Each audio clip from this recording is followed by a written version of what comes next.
Hello, everybody, and welcome. We are live after a little bit of a delay, but we had to set everything up. But now here we are. Um, Welcome, everybody, to the Austrian Legacy Masters 2025 edition. My name is Daniel. I am the in response, one of the in response guys, and I'm joined by Philip, also co-host of in Hello, response. folks. Very great, and we'll be guiding you through the weekend. And as you see, we have our screen up, and players are shuffling it up, and we will get some matches ongoing. And first of all, we want to shortly introduce to you what we have planned for this weekend. This will be a full weekend of Legacy. It will be 3 tournaments, and we will have lots of nice little prizes that we also have. Maybe Philip, you can guide us through a little bit what is happening this weekend. So at first, today we have some laid back, some chill event. So that's the warm up FNM that's starting right now. The people are already playing their first game already. And yeah, it's regular rule enforcement level, so it's very, very laid back. It's chill. People can try out things they wouldn't even dare to play in a bigger tournament. Yeah. But that's what this tournament is for. It stands for having at least 5 rounds of Magic where you can try out fun things, Yeah. and yeah, it's just great. Exactly. And tomorrow, Daniel, we've got the Austrian Legacy Challenge.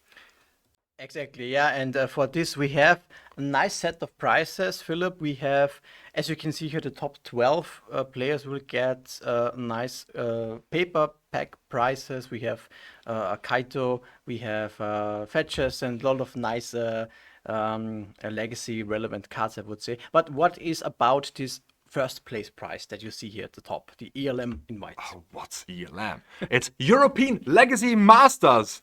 That's basically one of the biggest tournaments in regards to Legacy that's played in Europe.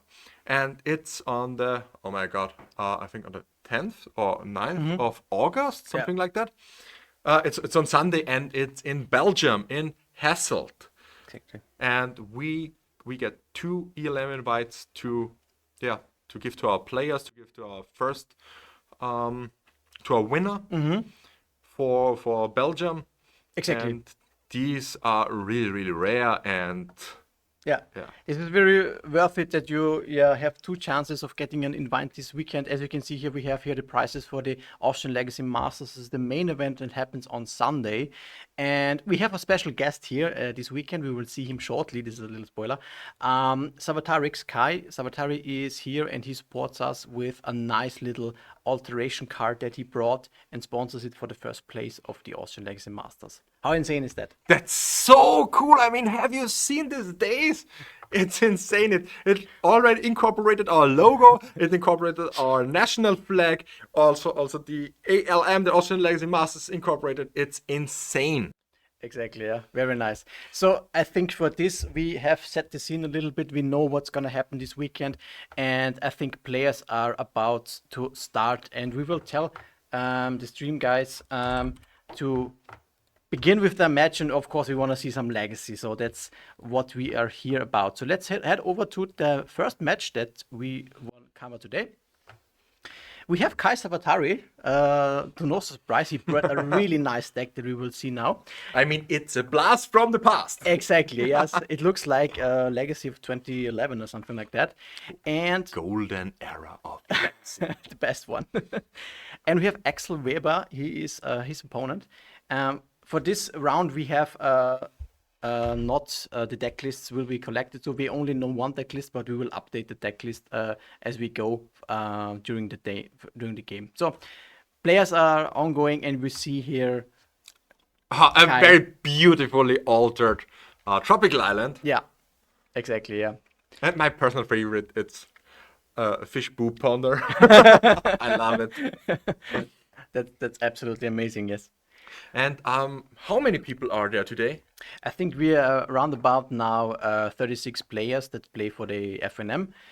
So a little bit of chilled. And on the Saturday and Sunday, we're close to 50 players actually. Oh, wow. we see a chalice on 1, which is exactly not what the Storm deck wants to see. No, it's in. Does Axel know what Kai is playing? I mean, At this point, well, and any deck that has like Ponder and any 1-drops, of course, are heavily touched by. But how do you see this? I mean, does Kai at the point know what Axel is playing? no. I'm pretty sure Tomb Chalice on 1 can be anything. It can be Mono Red, it can be Mystic Forge, it can be some kind of black Stompy brew, which is also pretty possible with the huge upgrade that black has gotten in the last few years. It can also be maybe Mono Blue. Can be, yeah. But right now we don't know. There's Another Ancient Tomb, and so what is this? Is this One Ring? This is the One Ring, exactly, yeah. So really, Haymaker after Haymaker from Axel here, it's... And we see a Blood Moon, so I guess we can safely say it is mostly Mono Red Stompy. Yeah. So far, Kai doesn't know that, obviously, but this is now really desperate, I would say. Yeah. But at least he got his petals, I mean... He can still win, though, because he has a Cabal Ritual in hand. He has an Ad Nauseam. So if he gets to 5 mana, he can end of turn Ad Nauseam for a whole lot of things in his hand. Yeah. And then therefore even win through a Chalice on 1. Yeah. I think we have seen in the past a lot of occasions where Storm won through a Chalice on 1. Yeah. It is at the moment because it doesn't face any pressure. And what do you think about the life total of Axel at the point when it comes to what Kai has to Yeah, I mean, you need 7 Storm. Yeah. Or 6 Storm plus 10 rolls. That's easily doable. And we see the Ad Nauseam in the hand of Kai. Yeah, I'm pretty sure. Is this Cabal Ritual instant? Or is this a sorcery? It is instant, yes. Would you go for end of turn Cabal Ritual into Ad Nauseam? I think it depends now what Axel is doing, but I think yes, this is something that Kai can opt to do so. Yeah, and I think he has to do it in response to the Blood Moon. Yeah. He can think of that. He has the petal, right? But I think this would be too restrictive to just shut down his complete set of tools. Yeah, you need double black for Ad Nauseam, so that's the hardest part actually for the deck. And what do you think is Axel trying to do in this spot? Of course, he's very much, I think, in a very good position. He's pretty much ahead. What he's really trying to do is just not die on the next turn. Yeah. And then hopefully draw into a threat and then bring it home. Yeah. But yeah, I think when you're a Kai here, you have to go for Cabal Ritual into Ad Nauseam. This is not in response, I guess, To the Blood Moon, yeah. to the Blood Moon. And casting Ad Nauseam. Yeah. He has the full life, basically. He's at 19. So let's see what we will hit off this Ad Nauseam. I know from my past plays, it has not been super favorable, let's say, for myself. But Kai hits now a couple of 1-drops, which is tough when you think of Chalice. Days. Well, that's not bad actually. Why do you think is the days? Okay, he has 4 mana open, but dazing the Blood Moon. What do you think about the untapped sources that he has as Ancient Tombs? When you think about life totals, do you think it makes sense? It's at least 1 Storm less. Exactly, yeah. So dazing the Blood Moon is an option, right? That you. I would totally do this. I would totally do this. I guess he has to count 4. He has another Cabal Ritual, which is insane. I think he's only missing like a Infernal Tutor or something like that. Then he can go for Storm off next turn. Yeah, a lot of 1-drops. I mean, but he's at 10 life. He can still. Yeah, I mean, he can go at least 4 cards more. Like on average, he can still. Now there's the tutor. Ooh, that. Now we're talking, right? Looks like game here. And a bauble. There's an even and tendrils. There's the tendrils. Yeah. That's a little bit harsh here. Now he has to go for a Past in Flames line.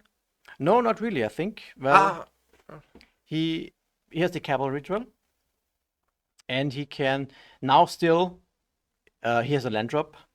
But he didn't daze the Blood Moon. Yes. I guess for now, for this point, he doesn't need to. Okay. Wouldn't it still be easier?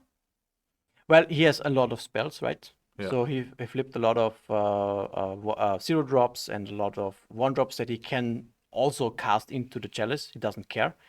He just needs to resolve, or let's say get to 4 mana so that he can cast the tendrils that he has. And he can do so with the Cabal ritual. He even has the swamp. So I think the swamp was really crucial. yeah, that was crucial. Yeah. Otherwise, I think it would have been tough because I'm not sure if we. There's a petal, however. Yeah, he had a petal. But you need double black, so yeah, you get it with the Cabal ritual easily. Yeah. Yeah, crack petal, crack bauble. I love this actually. It's 2011. Yeah, yeah. And this is something that you rarely see at this point. And winning through chalice on turn 1 into turn 2 the 1 ring is not something that a lot of decks can do. Yeah. Chalice, 1 ring, Blood Moon. So these are really, really insane haymakers in today's Legacy Masters. Yeah. And winning through that is just chef's kiss. You get to see even the nice tokens that Kai provides himself. Old storm counters. Yeah. As we all already said, he's also our artist for this weekend that we invited. Oh, we see the new card, Demonic Council. It has Delirium, and when you've got Delirium, it lets you tutor for any card in your library. So that's basically the only real addition that we have from that we have in this deck. That's everything else is just 2011, 2012. Yeah, you can see here only a couple of Lions and Diamonds, leads, petals, rituals, Infernal Tutor, old school stuff. And then just simply tendrils. I think what is Storm? Storm is 7. That was such a clean tendrils. I like that. I really like that. So no overkill. I mean, for myself, I would have just and go to Storm 15 or something, and then burn you out. But it's really cool. And in terms of when it comes now to the strategy after this first game, of course, Axel knows that Kai is on a fast deck that can win quite fast. What do you think he should do? Like, of course, we don't know exactly the deck list, but like in general, what do you think is some cards that he should focus on? Easily turn 1 Blood Moon into Chalice on 0. That's maybe one of the best things that you can do. Why? Yeah, it shuts off all your 0 drops, all your LEDs, all your petals, all your Mishra's baubles. Basically, the whole engine of the deck just crumbles. And when you also attack the mana base, the deck can't function anymore. Can't function, yeah. It has, I think, 2 basics, right? Yeah, one swamp, 1 island. It's simply not enough to really combo through. Yeah. And Kai also knows this, so therefore Kai will bring in out of his sideboard some kind of bounce, maybe I don't know, maybe Chain of Vapor, maybe Into the Floodmaw or Echoing Truths. We saw like the Tropical Island, right? So I guess he has some green cards that he can bring in. Probably, so yeah. One of those would be something like Boseiju. Boseiju is also really, really great against mono red. Yeah, can deal with any problematic, either Blood Moon, either Chalice. Yeah, or Trainingsphere. Trainingsphere, yeah. Trainingsphere is also really Storm Hoser. Yeah. Really interesting matchup that we've got. It's interesting, and historically, I think it is actually one of the worst matchups that Storm can face. Actually, it's super tough, but of course, if you navigate your pieces right, you can win through interaction as well for the lock pieces. Yeah, and Kai is certainly not not a bad Storm player. I mean, he already top 8'd a GP with Storm. I mean, it's How much different is this list from the GP top eight? We should check that. I guess it's not so many cards. no. Yeah? Surely not. I mean, the cards in the sideboard are a little bit different. Yeah, yeah. Because the Arch has now better options that they that were available. Yeah, and he was one of the guys that always played Days in his Storm deck. This is not super common, but he liked to do that, and he liked to surprise like a key interaction piece. How do you think Days is in this matchup actually? On the play, on the draw, I don't think it's that impactful. But on the play, it can be really insane. Yeah, Just Bant or dazing a Chalice yeah. might win you the game on the next turn. Because I guess the Axel in that case cannot wait to play around something like a day, so he will deploy his. Yeah, you have to. You have Yeah. to. When you're mono red Stompy, you have to deploy to your board. You play to your board because you can't win on this deck. I mean, Yeah. maybe they are playing some kind of pyroblasts or maybe something else that's surgical or Yeah. I don't know. Yeah. But there aren't so many stack-based hate cards in mono red. Yeah, I think this is something that is, a little bit, of course, let's say mulligan dependent, depending on who gets to snip the best 7-card hands of, and if, Axel has another turn 1 Chalice into, Blood Into Moon or Blood something Moon. like that. Or Trinisphere. Yeah. I Then it's think the basically odds, game over. it's game over, yeah. Well, let's call it not that early, but Kai has a Bozatron. So, I mean, I Yeah. don't know if this hand is good. I'm not a Storm player myself. I always try it, but it's like when I play it, it doesn't work. Yeah. I mean, maybe it's different with Ant because I've never tried this deck. Okay, yeah. And it's a little bit more grindy, and I liked it when my combo decks can also switch to grind mode. For the last 2 years or something, I have experimented with Echo Storm, and it's always like you play 3 Echoes and you fizzle, Yeah. and then it's game over. Yeah. Yeah, you just spin the wheel and hope for the best, right? Yeah. So, yeah. That's definitely not my style. I would love to, but unfortunately. Axel is now on the play. Again, as in game 1, this is a big advantage for mono red Stompy. I think he mulliganed. He And- mulliganed once, yeah. Let's see if he can keep a serviceable 6-card hand that deploys. For sure, he has to interact on turn 1. Yeah, I think yeah. other hands like this, it's not a good idea to keep those hands. Yeah, even turn 1 threat is not enough. You have to have your Trinisphere, you have to have your Chalice, you have to have your Blood Moon or something like that. At least if it's not followed up by something really good afterwards, right? Yeah. But of course, Kai doesn't have too many turns if Axel has like turn 1 Goblin. What threats are Mono Red Stompy playing right now? I think it's the Bombardier. That's one thing. Then some versions try have the Pyroglyph. Yeah. That can shoot somebody in the face or some creatures. And there is also some guys play the Caves of Coil, Caves of Chaos Adventurer. Chaos Adventure, exactly, yeah. The initiative creature. A very slow start for both of them. Do we have another Blood Moon? Nah, Bombardiers. Yeah, this is what you basically mentioned, turn 1 threat. And here's the days. This is I think what really is a big advantage in this matchup. If you actually can hit a key piece and daze it. I mean, this daze was now so strong. It was It costed Axel 2 life and a card. actually, I think it basically is at least 1 or 2 turns extra time for Kai. Yeah. At least. If you convert that, yeah. And of course, he got the free storm more or less with Axel With the paying 2 life. Yeah. Ancient Tomb, but, and if Axel wants to play something else, he has to activate the tomb again. Yeah. So Storm is now 8. This is what Kai for sure likes to see.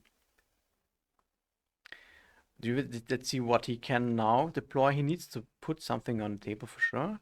This is. Oh, what's this? I I don't think know. this is actually Is this Corey Steel I Cutter? think it's Corey Steel Cutter, yeah. Interesting. Oh, Interesting. okay. Wow. I think we never saw this. At least I'm not super familiar with that. That Mono-Red Stompy plays this kind of card, No, no, I've never seen it or even heard of it. followed by Chromox, and he gets to attack for 2. So of course, a lot less of a potent threat than for example, a Bombardier. They can sacrifice something for dealing extra damage with the boast. But yeah, Core Steel Cutter.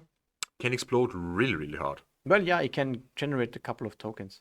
Let's see how Axel is actually available to double spell. This is, I think, Yeah, the big issue. The thing here is, Axel really, really wanted to resolve the Bombardiers. Yeah. Because you can simply swing the tokens for 2 more damage into the face, Yes. which really gives a huge boost to your clock.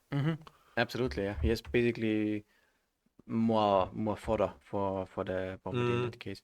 But now, Do we have seen a Fury in Axel's hand? might be the case.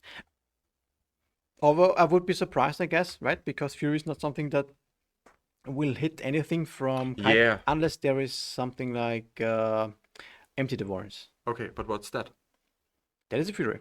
Well, like I said, if he anticipates Kai bringing in Empty the Warrens, which is something that usually in the past Storm likes to do, this is something that can, be an answer to that. Right? Yeah, I get it, yeah. Ping 4 goblins and have the body, and it's still a 6 damage threat. So what do you think Kai should do in this spot? He has the lead, he has some lands. Do you think what if you judge his hand now, what he's missing to Yeah, go some for? kind of tutor, some kind of, back in the day you said Storm is just mana, business, and what's the last thing? Well, disruption, you have like discard effects, for example. Yeah, but that's business, isn't it? Protection. No, just protection. Yeah, protection, business, and mana. And I think Kai really, really needs some business to do. He has protection, he has mana. He has also some abrupt decay, I think, what we saw. So the question is, of course, at this moment he doesn't have a super juicy target to hit with that, but he might might need to fire it off to On the steel cutter.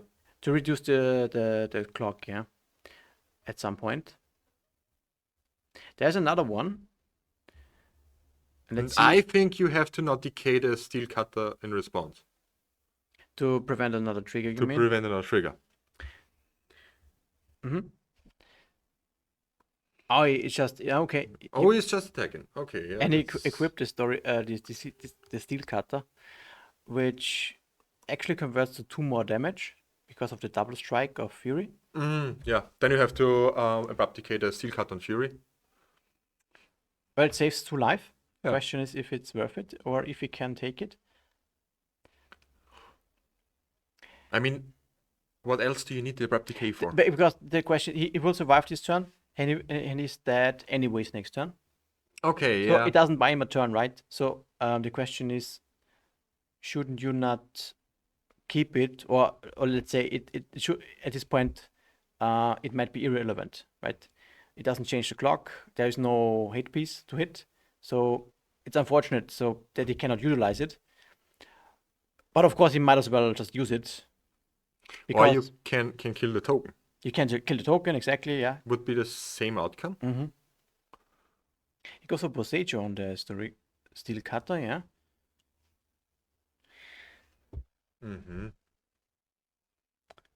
Why did you choose the Bosejo over the abrupt decay? Is there a reason for that? Yeah, abrupt decay can kill creatures, like the token. Bosejo can't. That's one consideration, for example. Like the monk token that is still on the table. I mean, I would have killed the monk token probably. So he goes down to 6, and Kai has 1 more turn, as it sees, as it looks like. And you see, well, it saved him 2 damage, but still he would be dead for next time. So, well, this Bosejo is kind of, doesn't do a lot. So he just needs, he doesn't find a tutor, and I think he he will be dead because of the Fury. He can kill the Monk token, but the Fury will be able to attack for 6 damage. What's that card? Is it a Dark Ritual in his hand, or what's that? There is a Dark Ritual, I think, yeah, okay. and Cabal Ritual, and another Lance and Diamonds. Yeah, so he basically has nothing in his hand. He has right just now. the mana, yeah. He needs 1 Tutor off the top, would have been, I think, probably a Brainstorm kill. or Ponder or something. Anything, yeah. This is something that Storm sometimes faces. You just brick and don't find anything. That happens. I mean, Axel can still not attack. Why would you do that?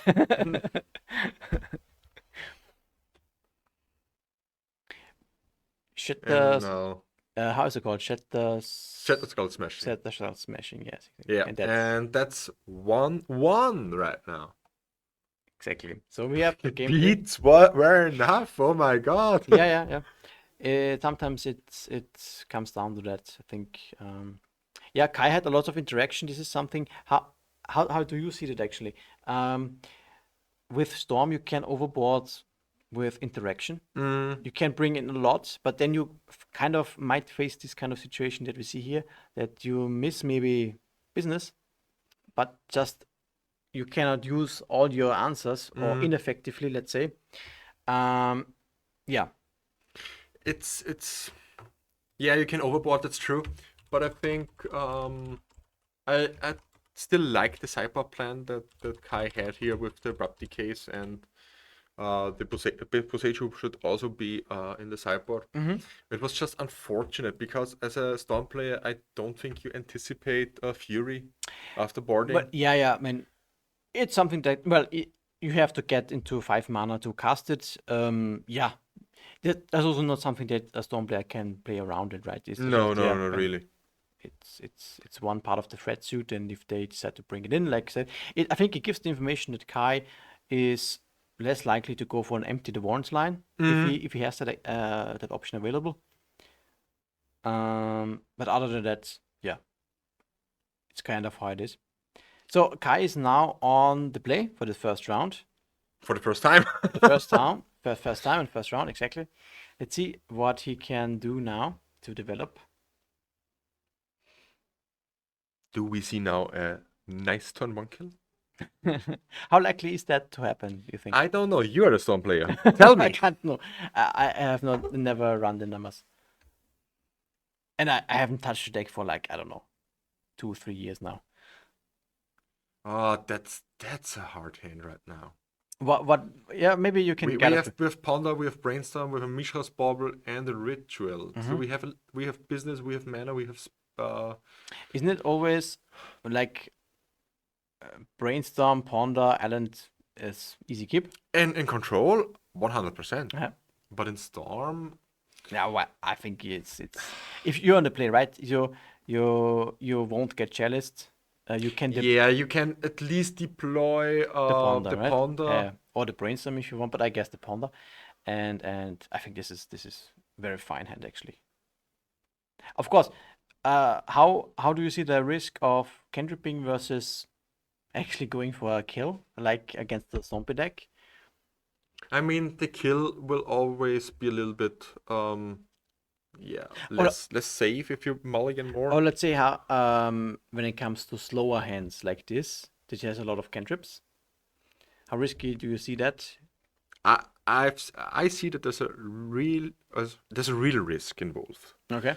I mean, he has at least a fetch land for the island, so he can still play through Blood Moon.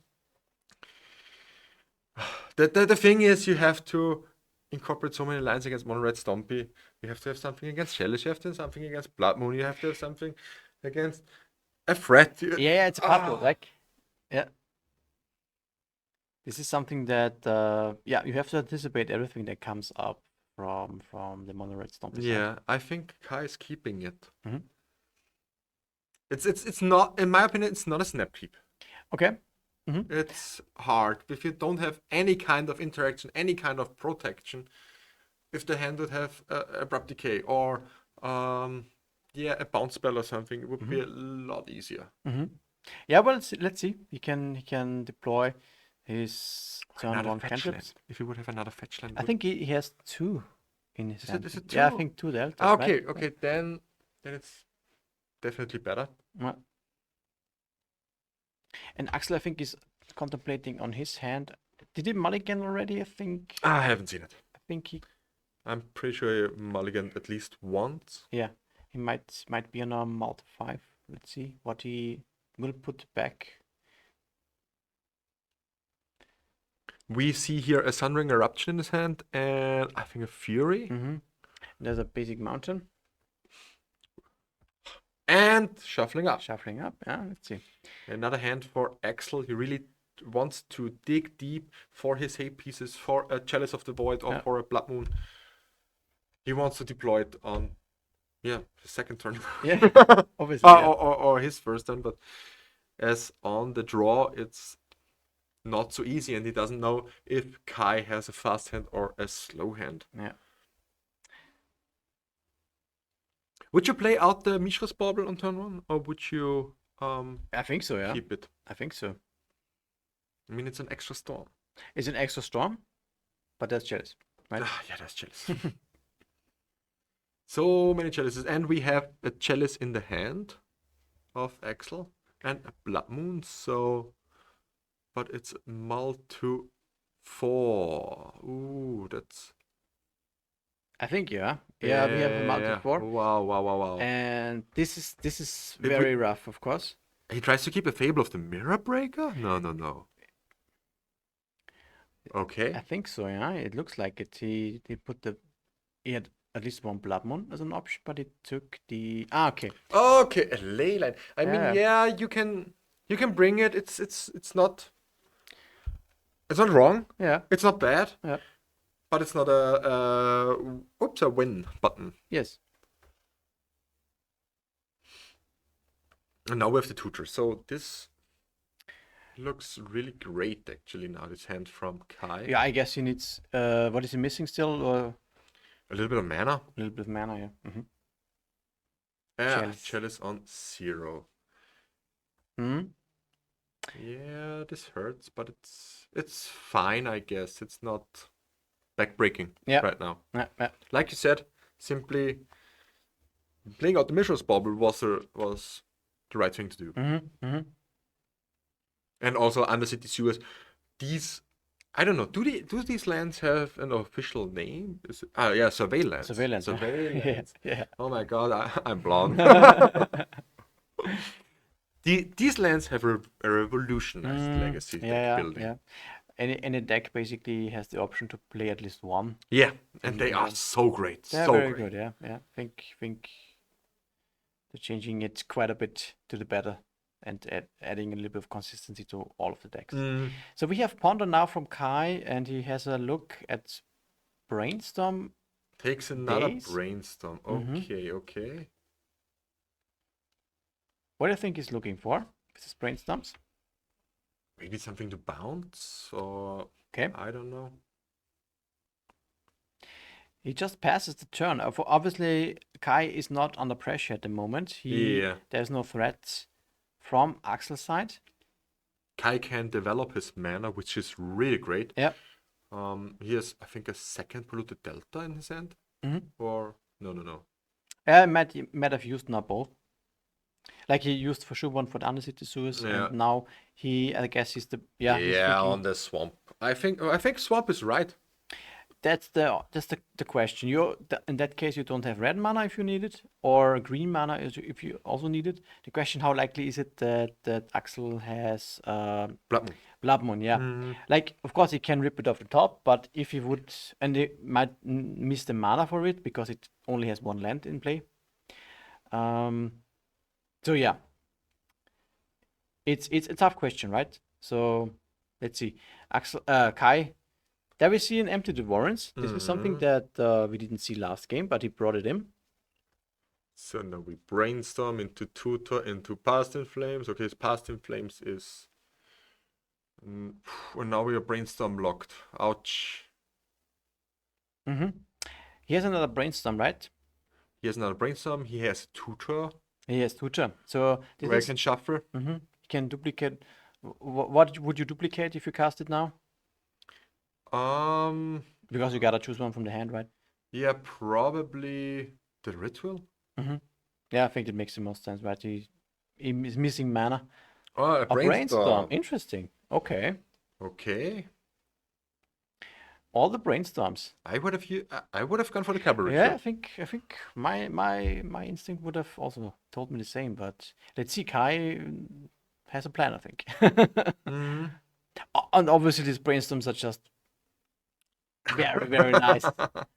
I don't know if I think he altered himself. I really like it that he placed the factually correct brainstorms in a combo deck. Which is what? Yeah, the Ice Age brainstorms with the lightnings and everything. The which has Christopher Rush. Yeah, the Christopher Rush thing, brainstorms, which have a total different feeling to them. Not the Ditalizzi ones from Mercadian Mask, where they're just brainstorming and thinking about the right thing to do, like you would do in Controll or in Tempo. Yeah. It's like boom, brainstorm and get me the right cards for killing you. So this is the combo brainstorm. Yeah, that's the combo brainstorm for sure. Okay. He is now deciding on what to put back for this one that he just cast.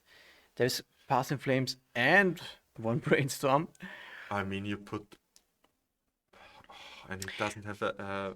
What do you think about the daisies that he has in hand? He has 2 of them in his hand when you look at the opponents. Mana base at the moment. You certainly keep them. I think Yeah, I mean, want like, them. those actually look super, These super are good, right?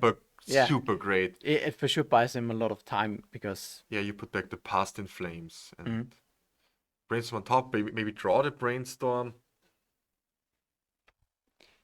Past in Flames obviously is not looking great when you face a Leyline. Yeah, he has a Chain of Vapor.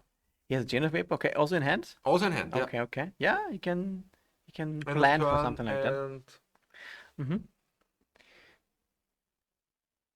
Oh, wow. Okay, I don't get this. I like Daze this. it I yourself. like this. Daze it your... Okay, what is going on right now? Well, he's spacing his days. He built up Storm. Oh. I guess he's going for... this is what happened. Look. What is going on? Oh! Look, he casted Cavalry, sure? He dazed it. Then he dazed his own daze. And then he doesn't pay for it. So the daze counts the daze. And then he has enough storms to build up for the empty of, I don't know, X's 4 now, I think. So there's like 8 Brainstorm. tokens. Oh, 5. Daze. Yeah. And empty. And there's also the Cavalry. So I think there's 10 tokens, something like that. Wow. Great line. Yeah. I haven't seen this one. That's great. Great line. The problem is... yeah, you maybe he's facing Fury. Maybe he's facing a Wandering. And he doesn't have dazes now anymore. Yeah. There's of course a risk. But he has still the Chain of Vapor. He has the Island in hand. Yeah. And the Tutor, so... Very cool line. I think that's it's fine. I think it's fine right now for Kai. It's a 2-turn clock. And Axel has now to find something, an answer. He has a Chalice, he has is this a Shatter Skull Smashing, a Fury. He's a Fury. But he has to it kills 4 tokens. It's good, but it's certainly not enough. It buys him some time. He's now contemplating, I think we saw in the beginning one Fable of the Mirror Breaker. Unless we saw it wrongly, but let's see. Yeah, he's playing now, right? A Fable. Yeah, this is one option that he has. There's the Chalice and Shatter Skull Smashing, I think, was the last card. A Fable is, well, it deals with 1 token at a time. Yeah. And the Fury it was 4 a token. Okay, that's fine, I guess. Still have 6. That's good. And now you probably Chain of Vapor the token. That's a thing. Yeah, this makes sense. You don't worry a lot because otherwise, I think with the token blocking, it would not be. Yeah, you don't get enough, to your you don't make enough damage. You like bounce the Goblin Shaman and then you go in for 6. Yeah. It's not 2-turn clock anymore, but 3 still. So yeah, he goes down to 9. And Exactly. you have still Island, Brainstorm, Infernal Tutor. He can do something Yeah, even if the tokens are gone. Okay, he draws off 2 new fresh cards from the Fable, and it's yeah, a Steel Cutter and exactly, yeah. a land. So yeah, we've Yeah. got one token. Or No, it doesn't trigger because you need to do a double spell. okay. That's I think one thing I'm a little bit surprised why this card is in the deck, because Chalice like Mono Red Stompy doesn't typically double spell a lot, Yeah. and in this case, even if it draws a spell, it still won't trigger. So this card, unless it's a creature, doesn't do anything. Yeah, that's true. Days, land. Ooh, that's and a Demonic Council. Okay, the Demonic Council isn't that great, but you can put back the Council and the Passive Flames. Yeah. Play the Delta, then shuffle it away. End of turn. I don't think you go now for the Finding Tendrils or something. No. You keep up the days. And just to win Yeah. with And Axel scoops it up. very, very nice. So we have the Wow. first winner of the first round in our stream, which is Kai Savatari, with a nice little line that we saw here with double dazing your own days and building Oh, up that's storm. so An old school empty the warrants, which is something that I guess hasn't been played for, I don't know, 5 years or so. Nobody ever played it. I haven't seen it for a long time, to be honest. Yeah. Yeah, So- it's very nice that we got to see that. We'll see if we have a backup match ready for you, and unless with that, I think unfortunately the backup match already yeah, finished. we will try to find something if we can have something. Seems like we at the moment also finished with the backup match. So with that, we have the first Short match. little break where we have Exactly, the yeah. first match, but we have something for you in the meantime. So keep on watching and enjoy our little in between show. Exactly. Yeah, we will be back in a couple of minutes with the hopefully next round of Legacy, and see you soon in a couple of minutes. Hello, everybody. Welcome back to the Austrian Legacy Masters Day 1 Warm-Up FNM.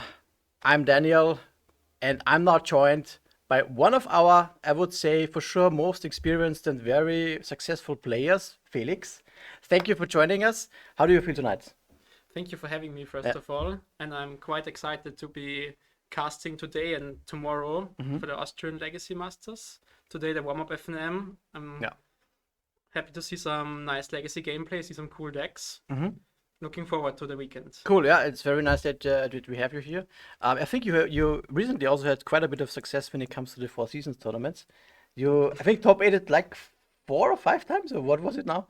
Yeah, I mean, I have 6 or 7 total top 8s, but Yeah, okay. but the last 2 I top 8 3 times, once in Modern and both Legacy. Yeah. The only 2 Legacy ones I played, I top Yeah. 8 them both, so Okay, I mean, that's quite impressive. that's really nice, yeah. And also got me to secure the slot for the European Legacy Masters.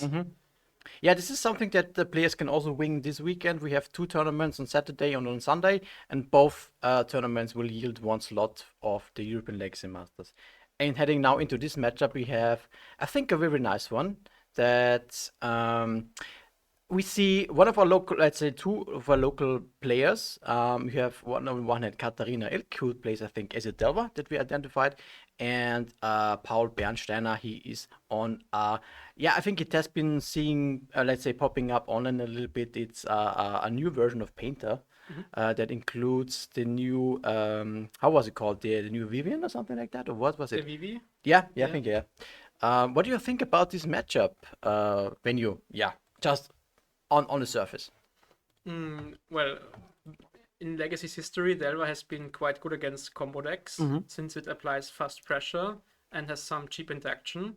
Yeah. But I think that the new cards from the blue-red deck, like especially Flame of Honor and Tamio, are quite strong against Delva. Like get to kill a creature, draw cards, make value, and eventually win out of nowhere with Urza Saga and Painter getting the Grindstone.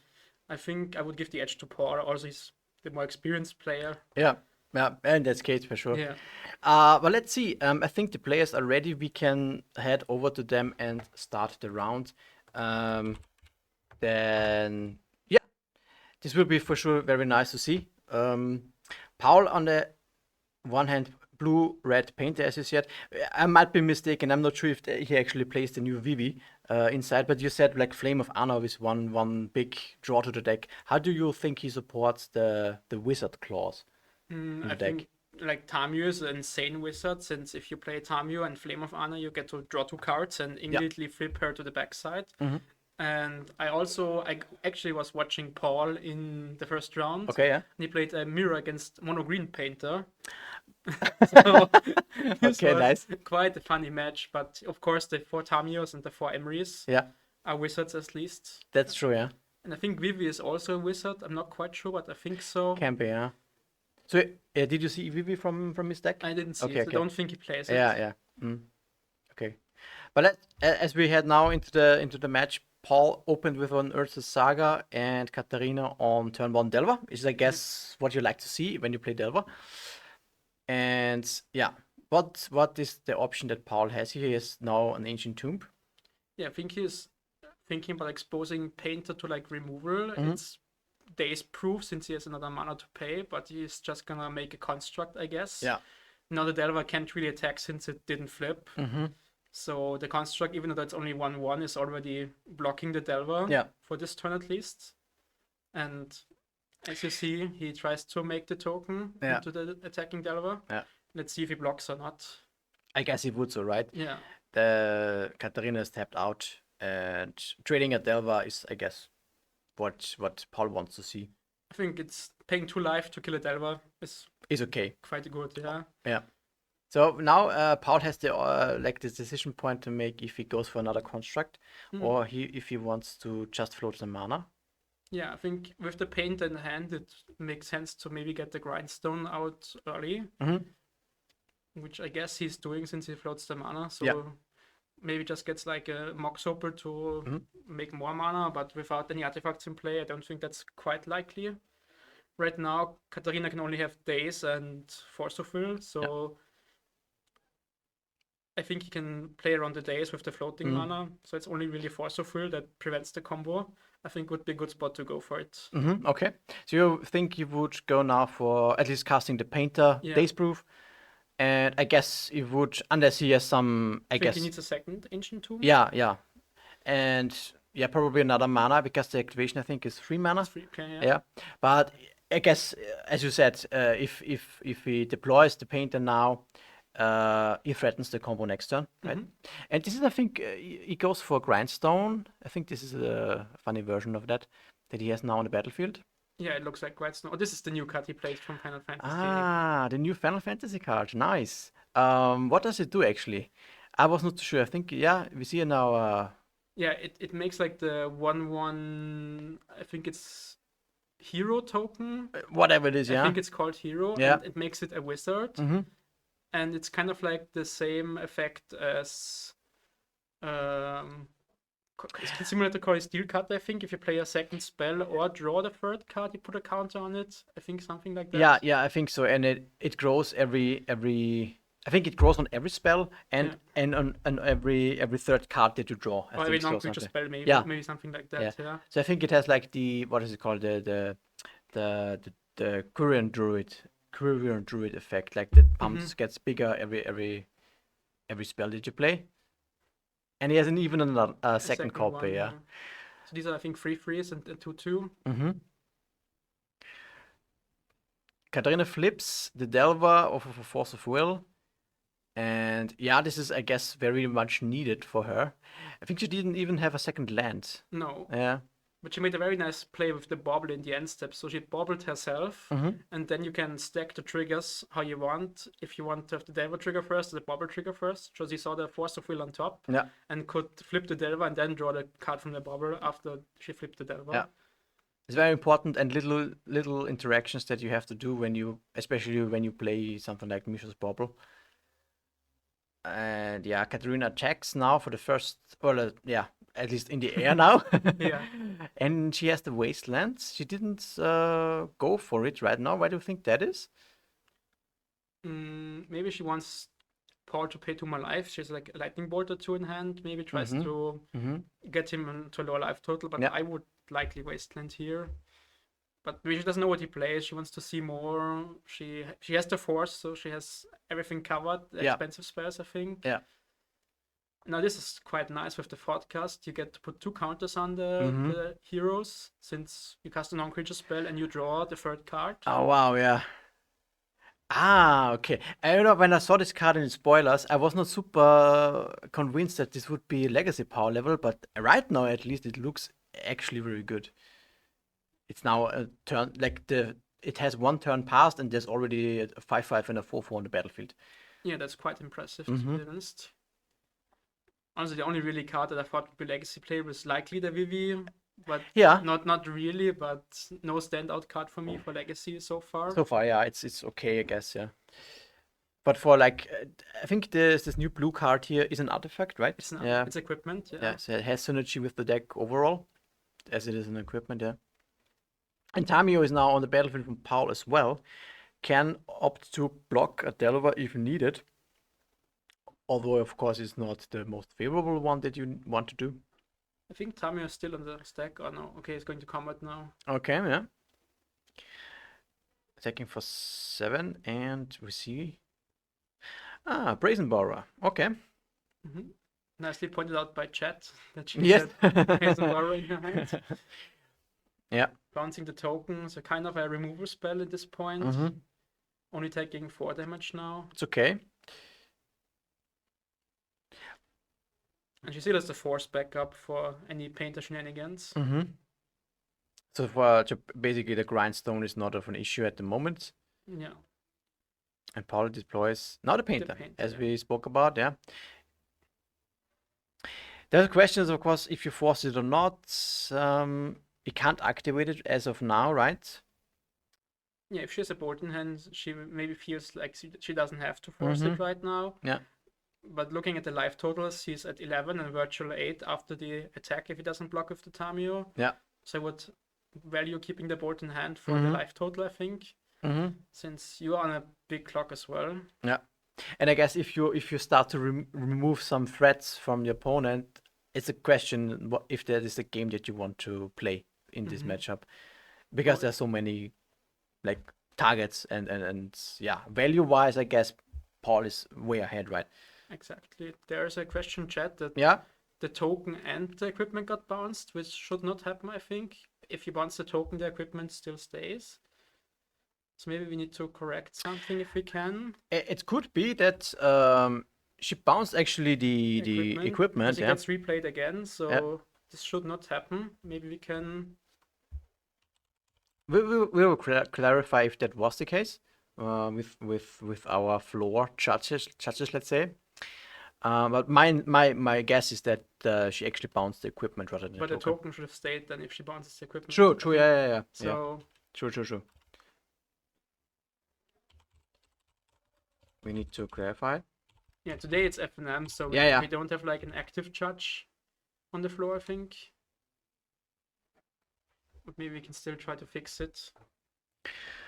Like I said, today is a little bit more casual.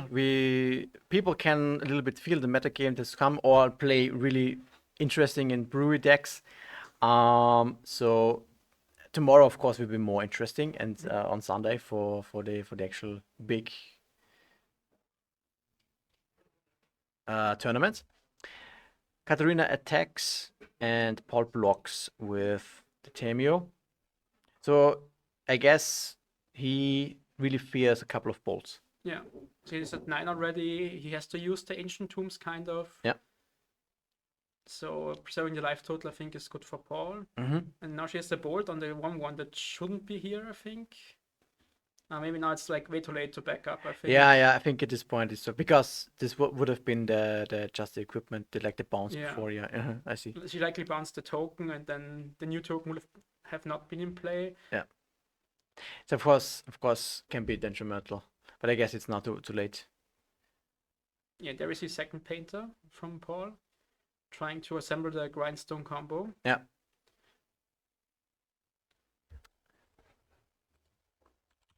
So Okay, and now she just has to comment because Katarina doesn't have an answer for that. She used the bolt up already. Do you think this would was maybe be something that you could improve to not use the bolt? Of course, you wouldn't have to use it. I think also bolting the 1/1 creature isn't like that important right now, or even if it's a 2/2. Like Yeah. the big creature is doing 5 or 6 damage already. Mm-hmm. So maybe if the clock like functions in a way that she gains another turn by dealing 2 to dealing 3 to the 2/2 makes sense. Yeah. But I think I would have rather kept it for either phase, since Paul is on 7 already, so bolt plus Delver is down to 1. If he draws a second bolt, he's dead on board, Yeah. and she's not facing lethal yet, or she can kill the painter. Yeah, exactly. And then she would have prevented the combo. Yeah. And also, yeah, of course, there would have been more game then from that point of view. But now we have Paul on the first game that he won, and it's now down to sideboarding. Like, what do you expect from, let's say, from the Delver point of view? We don't have exact deck lists, but what do you think? What kind of cards could Katarina bring in for this matchup? I mean, for sure, like artifact removal, most decks play, I think, Meltdown or Abrade, maybe even Null Rod, depending on the list, and maybe even some consigns to counter the painters or the saga triggers. Sure, yeah. Depending on how many cards she wants to trim. Mm-hmm. Additional Force of Negations or like Pyroblasts or Hydroblasts. Mm-hmm. She hasn't seen any red cards or any red lands. True, yeah. So this might be one surprising factor when it comes to the second game then, or and third game if it comes to that. Yeah. And like on a general level, of course, how do you think is something like, yeah, what are the cards that you not likely to, or not happy to see at least, from the Delver side? Do you think? I'm personally thinking of something like, how good is Days? Force of Will, I guess, is still serviceable, right? You have to just also you bring in Force of Negation, as you mentioned. I think you have to have some form of permission against the combo deck, even if it's more like a mid-rangey combo deck still. Yeah. And also has the own forces. We didn't see any, but looking through the deck, you see some Force of Wills and Paul's deck as well. Days against the Mox Opal Ancient Tomb deck isn't the best, I think. Yeah. Also, his spells are so cheap in the end, like they all cost 1 or 2 mana. Yeah. So dazing something, as we saw in game 1, I think she had the daze and couldn't really daze anything. So I can see taking dazes out. Sure. Even more so on the draw if we go to game 3. For now she's on the play for game 2 if she decides to, but I can see like maybe keeping 2 days, but on the draw for sure taking out 4 days makes sense. Makes sense, right? Yeah. Like you said, it depends on the list and what kind of interaction. I guess one of the best cards to have would be, I'm just thinking Meltdown would be very, very super nice to have. Can really sweep the whole board on an ideal case. And typically Delver decks pack these cards nowadays, because I think there's not even this kind of painted decks. There's also actually also decks that you have is now sometimes Mystic Forge, right? Yeah, a lot of Mystic Forge or like the key deck, right? Yeah. Also against Chalice decks, Melton is a good answer since it doesn't kill anything in your own deck. So and Chalice is really good against the blue-red like 1 mana spell deck. Yes. Yeah. Okay. Paul is contemplating on his 7-card hand if he wants to keep that or not. And I see like 3 lands. One of them is a Saga. Katarina's leads with Volcanic Island. And Dragonrage Chandler. It's okay. Both keep the 7 hand also.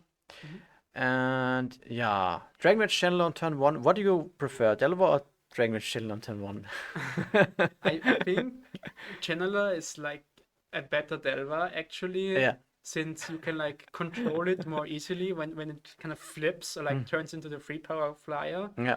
I mean, the downside is it has to attack sometimes. That's the downside. And if you play like Murktide, they also can force some awkward spots. But I think it's the better card than Delver usually. Yeah.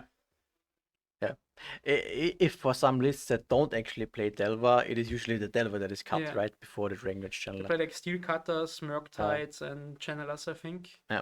But now with like Bobble and likely a fetch land, and then maybe a Ponder or Brainstorm. You already have 3 card types, and Yeah. likely get the 3/3 on turn 2. Yeah. Maybe a Wasteland even. Wasteland would be very nice to have here. Yeah, she's thinking on the bobble trigger. Oh, she kept it on I top. kept the top and just attacks for 1. Yeah, wastelanding here I think would have been very, very nice for Katarina. Again, Now- a 1-lander. Again, a 1-lander, yeah, that's tough. There we see the first red cards from Paul. Mm-hmm. I think it was a red Elemental Blast. Mm-hmm. Making a construct main phase. Turning on the Mox Opal. Ah, yeah.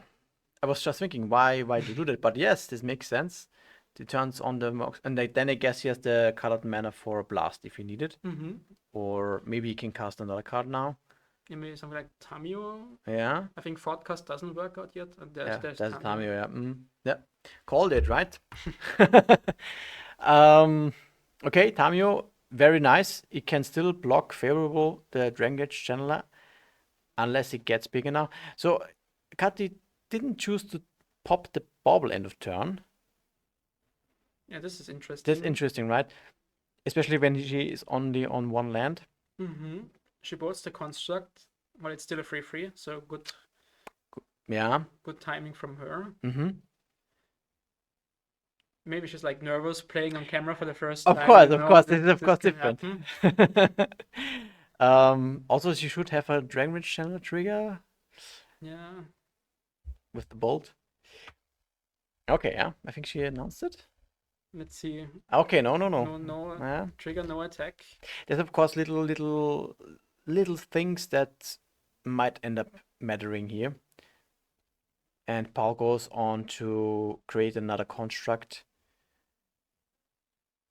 And then can again search for something like a Grindstorm. Like a Grindstone again, I guess. Maybe even a Shadow Spear at this spot. The construct will be a 4/4 after the artifact enters the battlefield. Yeah. Shadow Spear looks very nice, especially the lifelink, right? Ah, okay. The boots. Okay. They give what, 1, I think, right? 1, I think +1/+0 and haste. And what 1. Yeah, ward 1, yeah, Yeah, exactly. that's yeah. like the important line. Haste and what 1, I think. Mm-hmm. Yeah. That's usually for matchups where you have to be quick. It also works well with Emery. You can play Emery, equip it, and then immediately cast something from your graveyard. Oh, that's actually a nice line, yeah, true. I never did this before because yeah. I rarely play this deck, but it's actually nice to know, yeah, true. Now he gets to swing in with the construct he freshly made this turn. Yeah. It's already at least it's a 5 +1 from the boot, so 6. Mm-hmm. And if he attacks with the Tamio as well, it becomes even 7 due to the clue. Yes, absolutely. It's a very big construct. And yeah, I think he can safely do that, right? Paul is not facing too much pressure at the moment. He doesn't need to block. He gets another clue, the first clue actually, that he can utilize later.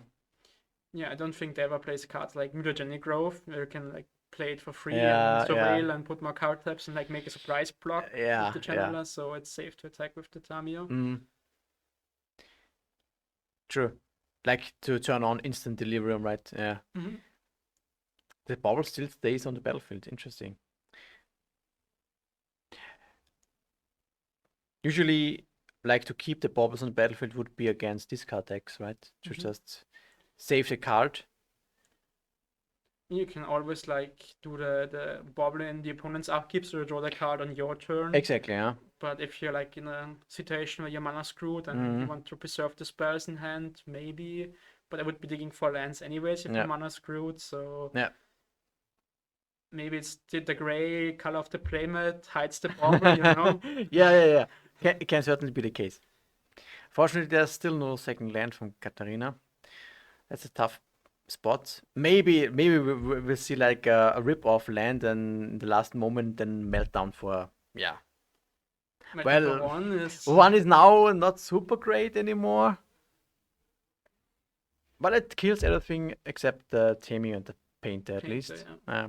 There's no grindstone since he got the boots, so yeah. Oh, she's still forcing it. Okay. Mm-hmm. That's okay. I think it's interesting that she didn't force the red blast from Paul on the Ponder last turn. True. Yeah. And now she's forcing the Yeah. the painter. The painter, yeah. Imagine playing against Mystic Forge on the playman. Everything is camouflage. Yeah. Everything goes into hiding mode. Yeah. I mean, the old cards, like the monoliths, they're like more brownish, so I think it's fine. But the Yeah. new cards, you don't get to play with rings, with keys. Yeah. It's like handicapped for the opponent if you Yeah. have the deck. If you get to play on this playmat that we have. And Paul swings. For Okay, yeah. example, and- Pretty convincing, I would say. 2-0 for Paul.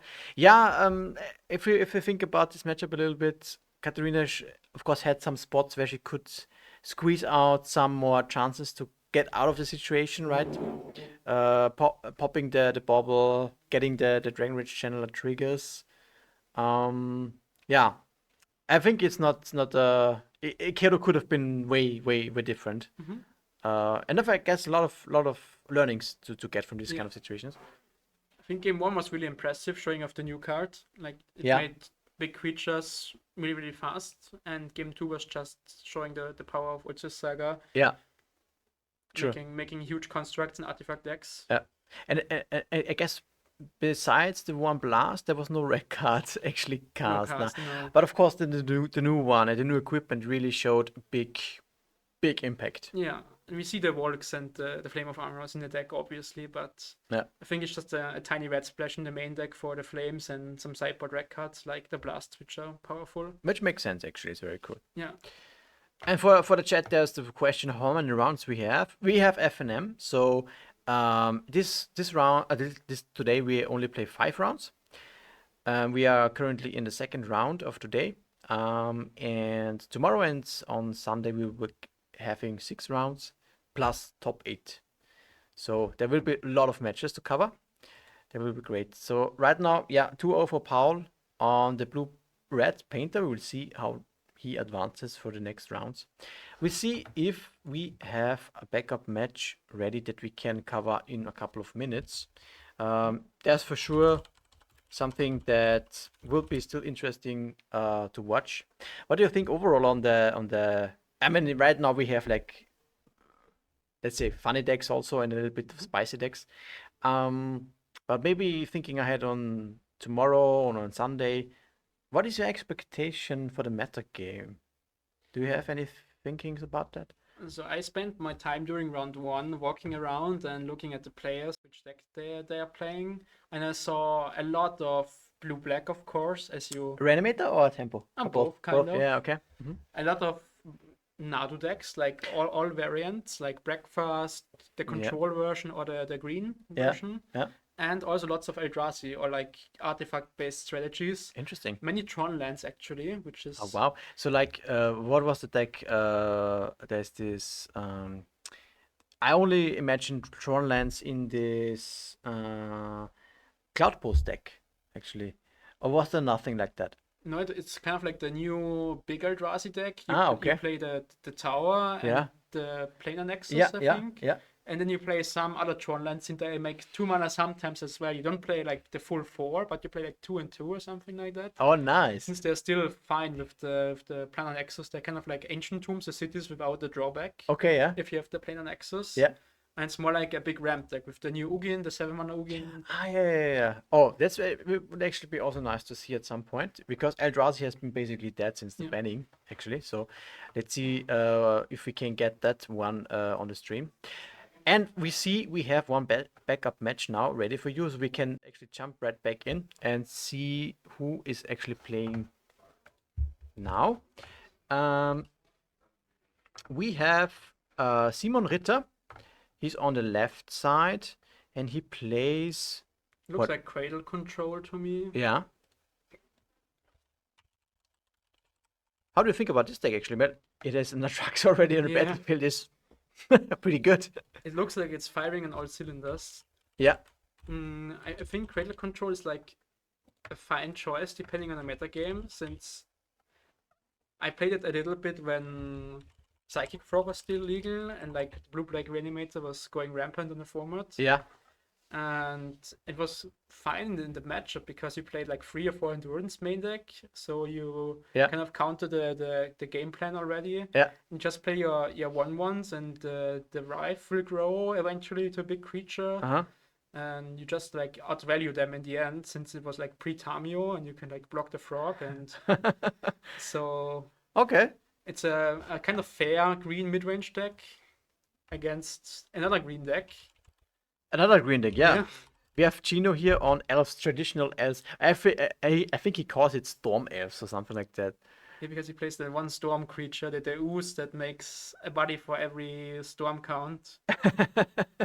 So it's like a 5-mana 2/2, I think, and Yeah. storm, and for every copy you have in play, it gets like +1/+1. So the first Ah, one is a okay. 2/2, then a 3/3, a 4/4, a 5/5, and it like grows with the storm count. That's funny actually. So and I'm not sure if we have here how's it called the glimpse of nature in the deck that draws the cards. Usually elves have that. I mean, if he plays like the storm elves, I think he should have some sort of card draw spell. Mm-hmm. But let's see, the board set looks really good for Simon. Having their Traxa out, having a Grist out that killed, I think, an elf, and Yeah.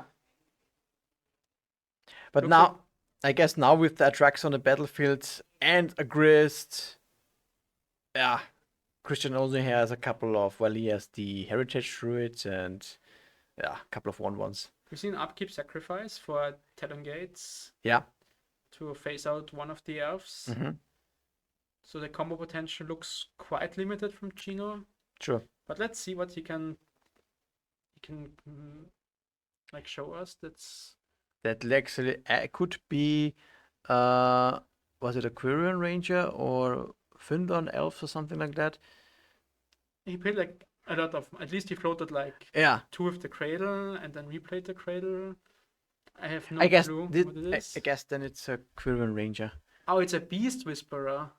It draws a card whenever you play a Ah. creature, or you cast a creature spell. Okay, interesting. So it was 4 mana for the Beast Yeah, Whisperer. yeah, okay.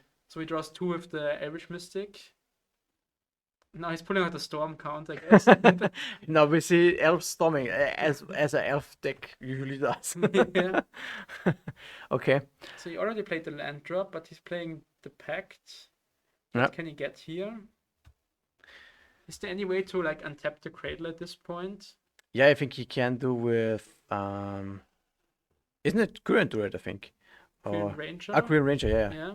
I think or the other one would be the The Wirewood. Wirewood Symbiote. One of right? those actually can untap lands. I always mix up these Yes. two. We need to check, but I think it's either this one or the... It's Quirion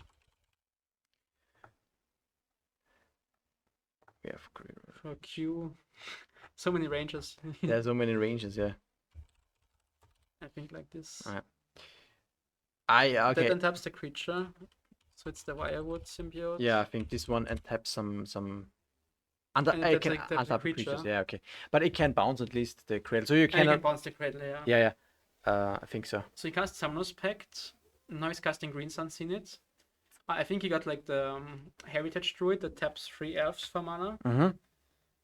Now he gets the Wirewood Symbiote. He bounces an elf and taps another elf. Which turns on the Heritage Druid again if he wants to. And he can bounce the Visionary to draw 2 cards. Maybe he wants to bounce the Heritage Druid since it only costs 1 mana. No. I think he only has like, we don't see it because of the glare, but Yeah. I don't think he has much mana floating, like maybe 1 or 2, not more, I would guess. Yeah. At this point, he would need another Cradle.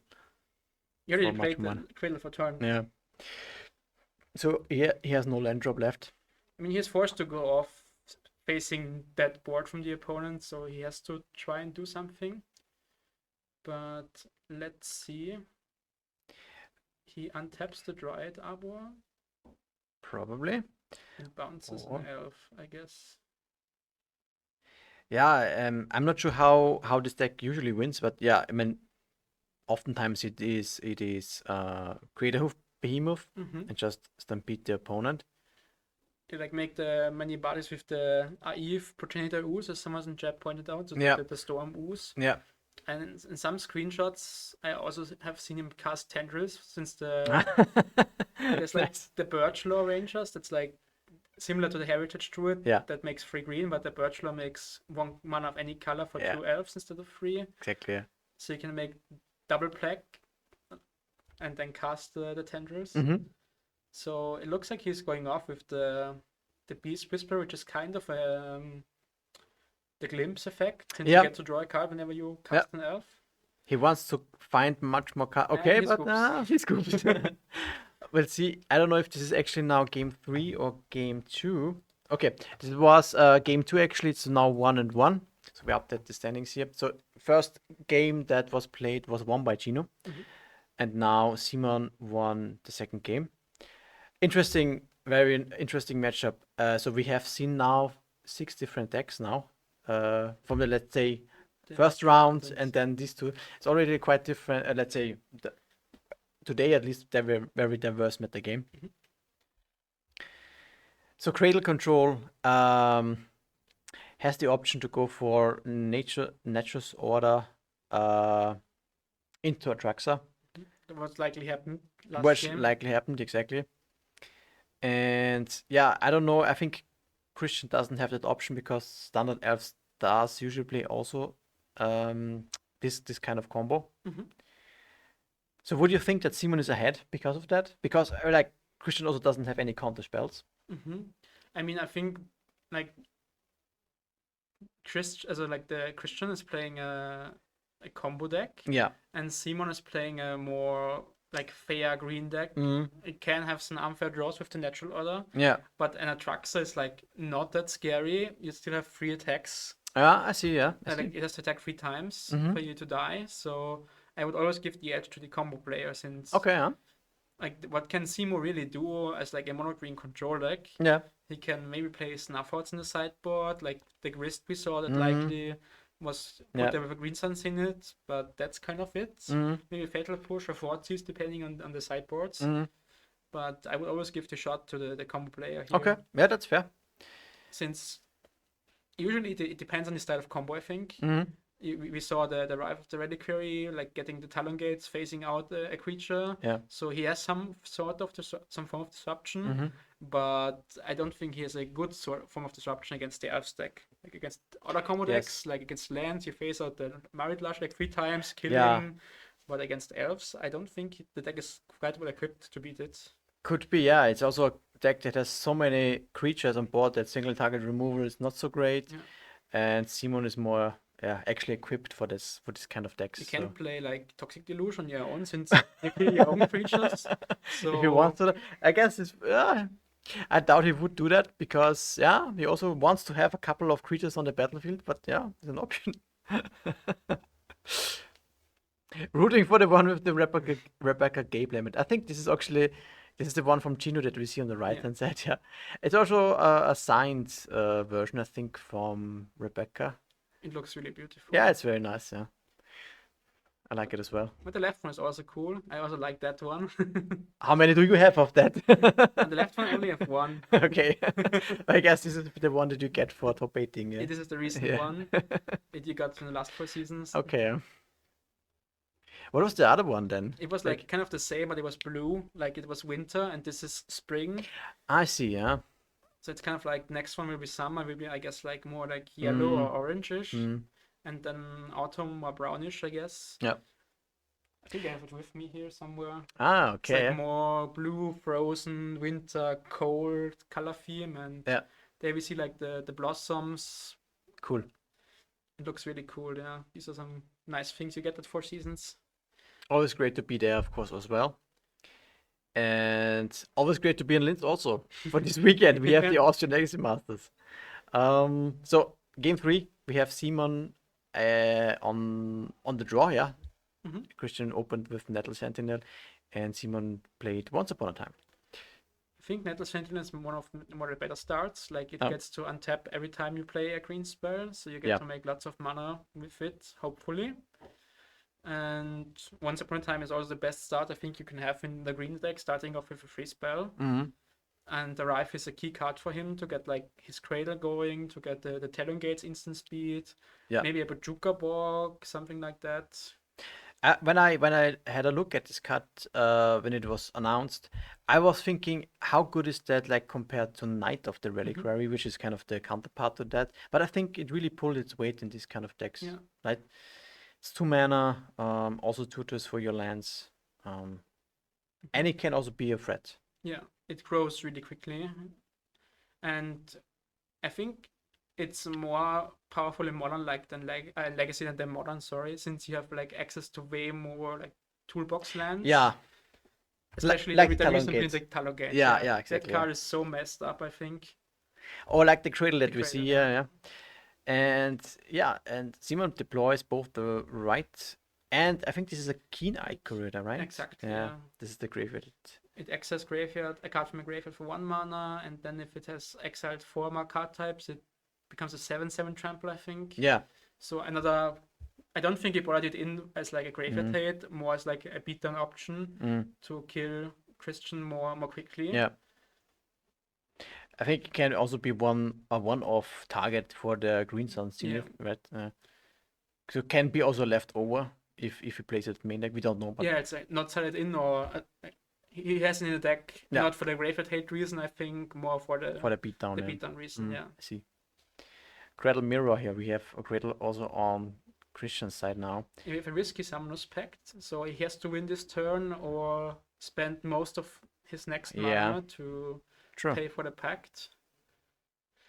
Man, all of these Secret Lair artworks, this looks like a glimpse. This is, I think, a glimpse, yeah. It gets put to the graveyard. It might be a glimpse. Yeah, and it draws a card because of the Heritage Druid that he plays now. He can now, make a lot of mana, I guess. Yeah, settle Sentinels on taps each time. Wow.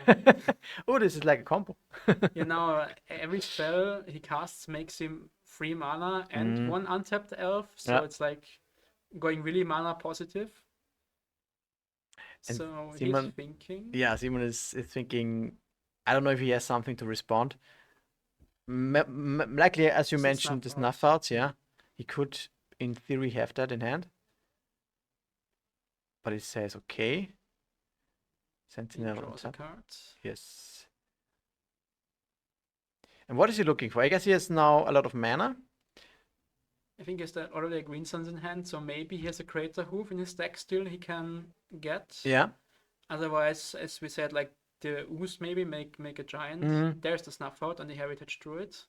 Yeah. I think that's way better than targeting a Nettle Sentinel. Yeah. Now he has no more activations for extra mana, so he has to play or like use what he has at the moment. But it's like 5 mana floating, I would guess, something like that. Something. That's a black card in hand. Is that a Tendrils?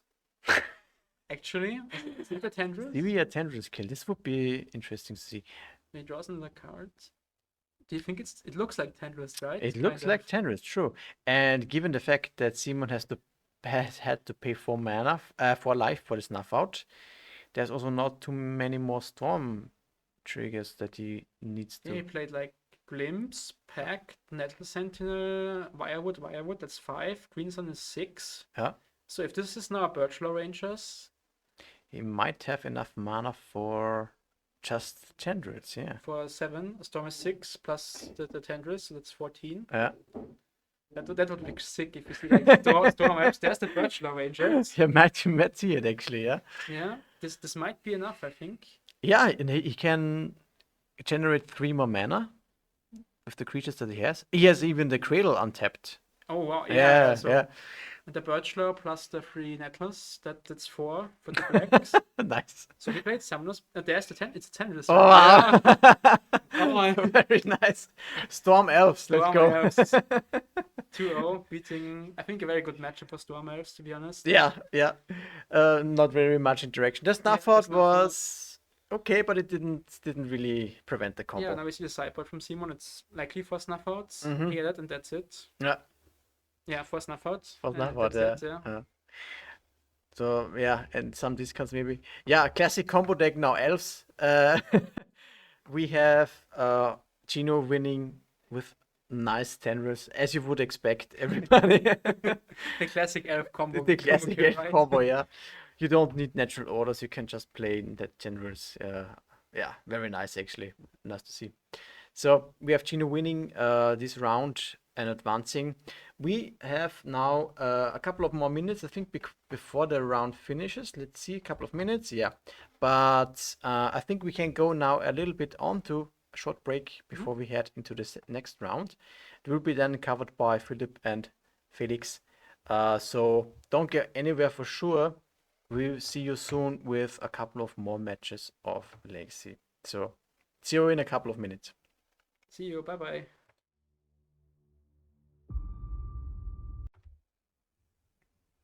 And we are back for round 3 of the warm-up FNM of the Austrian Legacy Masters weekend.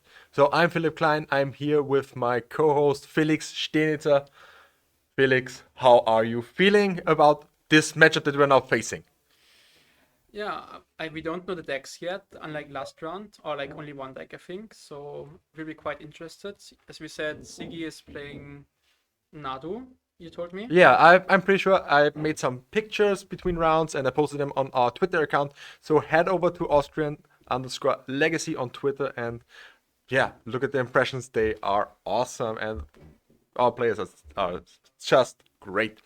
And yeah, therefore I knew what was Secret Spirit playing, and I'm pretty sure that Dominic Haas is playing the menace of the format, and it's not oops, it's blue-black Reanimator. So we can surely switch to them, and I'm hoping for a great match. Yeah, me too. There it is. Perfect. Awesome. So what? Fully modus. Yeah, I'm going to tell them that they can start. And yeah, players are shuffling up. What do you think about this matchup? I mean, we aren't 100% sure that Dominic is on blue-black and Secret Spirit is on Bant Nadu. But if they are, who's favored? Who's the beatdown? What's your opinion? I think that the blue-black deck has kind of to be the aggressor, right? Since it's facing the combo deck, of course, you have to be the aggressive, disrupting deck.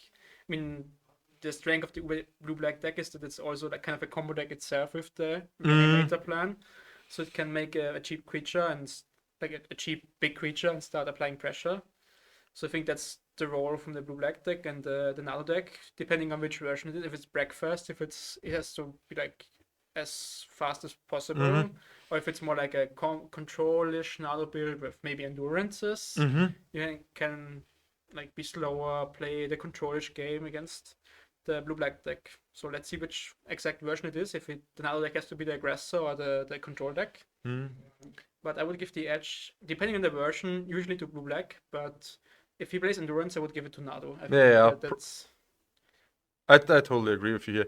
Although Nadu has totally fallen out of favor in online metagame. Why do you think is that the case? I think it's quite annoying to play online since you have to do many clicks. And the control version of Nadu also struggles more with actually winning the game than the breakfast version. Since you don't like win the game with the Humila deck, get the Oracle and so on, you just like present a board state that is kind of oppressive or like pass with 4 forces up but this looks like it's Cradle Nadu. Yeah, I think it's Cradle Nadu. I think it's the controlish version because we see Noble Hierarch, which isn't really played in Cephalid Breakfast. But there are like 3 Nadu versions. One is Breakfast. Yeah. One is like with lots of green creatures in Cradle and also natural order. Okay. And then the third, the controlish version I was talking about, is more like with Force of Wills and the Scythe Cat Cup, the new cat from the Jumpstart set. And they play also the Nomads and Forces and Swords and lots of like it's kind of a hybrid between Breakfast and the creature Nadu. But this looks very like Cradle Nadu to me. Oh wow, this is an insane turn too, to be honest. He has all their mana now. It's 5 mana on turn 2. Oh, that's. So we could see, I think, here like natural order into Crater Hoof maybe. Yeah, But we will surely see from Dominic Haas and Doom Into into Atraxa, into Reanimated Traxa. That's the thing. I mean, that's what Blue Black Reanimator is doing most of the time. you get Atraxa or Archon here, right? That's what do you think is better? Oh, that's kind of a hard question. Because Siegfried has so many little creatures. I would also go for Atraxa here. Lifelink is huge. Yeah. Death Touch is huge. I mean, not against these little creatures, but it gives you so much time. It gives you 4 cards at least, and then you can still go for the for the Archon, or even find a Bowmaster to pick off these little creatures one by one. I think getting a Atraxa kind of tells us his hand is like lighter on interaction, because if I already have like 2 or 3 forces in hand, I would likely get the Archon. I think it closes the game slightly faster than the Atraxa, but here getting the Atraxa out, this is very, we see something, Code of Calling for 1. Oh, okay. This is very, very glary. I think it was a Code of Calling for 1. Gets meat by Force of Will. What could have been maybe another elf for 1? Is there anything that access the graveyard for 1 green? I don't think so. No, I don't think so. So we get the Atraxa back, pay 7 life for it. Now we get the trigger and get to refuel the Force of Will, I guess. So, chat, you can surely tell us what would Siegfried here choose with Call of Calling. Which card would have been the right thing to do in this situation? So we see some lands. As you mentioned, the Bowmasters, which you can get with the Yeah. Atraxa and pick up another creature. So it's kind of like an Archon trigger. Like kill one thing. Archon Trigger Light. Yeah. It's kill a creature, make a body. So Fortis to protect the combo. I'll protect him from a combo. Which totally makes sense, because with 5 mana, if Secret's Hand has simply Nadu and Nomads and Core, it's over with this one state. it's so hard that then the Atraxa does basically nothing against him. Yeah. Or Natural Order Crater Hoof can also be scary. Oh This wow, one. Natural Great Hoof is also game over. Yeah, because right now. I think this version plays Natural Order, but we will see as the. I mean, usually you take them out against blue decks, but it's 2 more tutas, Green Suns and Court. What do you take here? I think Green Suns is way better than Court, since it Yeah, you surely take gets a Green 4 Suns. mana creature. Also, you get shuffled in, so Yeah. you take the Green Sun Zenith all the time. We can't get the Nadu with the Court, so I think correct call here from Dominic. Is there anything that can like bounce the Atraxa? I don't think so. Like no 1 mana creature that gets to bounce it, or 2 mana creature now, Phantasmal Image maybe to copy. I don't think they are playing Decimal Image. I mean, we are in Spice Town today because we're playing the warm-up FNM, and people are gunning for the funsies. Yeah, I'm just thinking out loud. So, but here we get to see the Ranger activation, floating a mana. Actually, 2 mana with the Noble and the land. And this is what another Birds of Paradise. Okay. That's mana neutral with the Core of Calling, so it's fine to do. Now we see a card for access 3. So this is likely Nadu, Probably. if he plays Nadu. I'm pretty sure I've seen it. Yeah, I'm pretty sure I've seen it. I mean, I see Nomad, so I guess it's for sure Nadu. Yeah. Yeah. That's Cradle in front, I think. So it is the Cradle version of the Nadu deck. This is like similar to Elves, I think, or like Cradle Control. It plays like lots of green mana dwarfs. Yeah. And then you play the tutor effects and the Nadu, and you already have a lot of bodies to do the triggers with. You don't need the Cephalid, since the Yeah, Cephalid. But in this, do you have also the Bristly Bill, and do you also have Nantuko Springheart, or? Maybe they play like 1 of each, Okay. usually. Like 1 Bristly Bill, 1 Springheart Nantuko, maybe. I think this deck usually wins by drawing the deck, or like most of it, and then playing Crater Hoof. I think that's how you win. Which makes total sense. The Sim- Wasteland is really good here. Yeah, Cypress is on a 1-lander. I mean, he has like a lot of mana dorks, but still every mana source counts, I guess.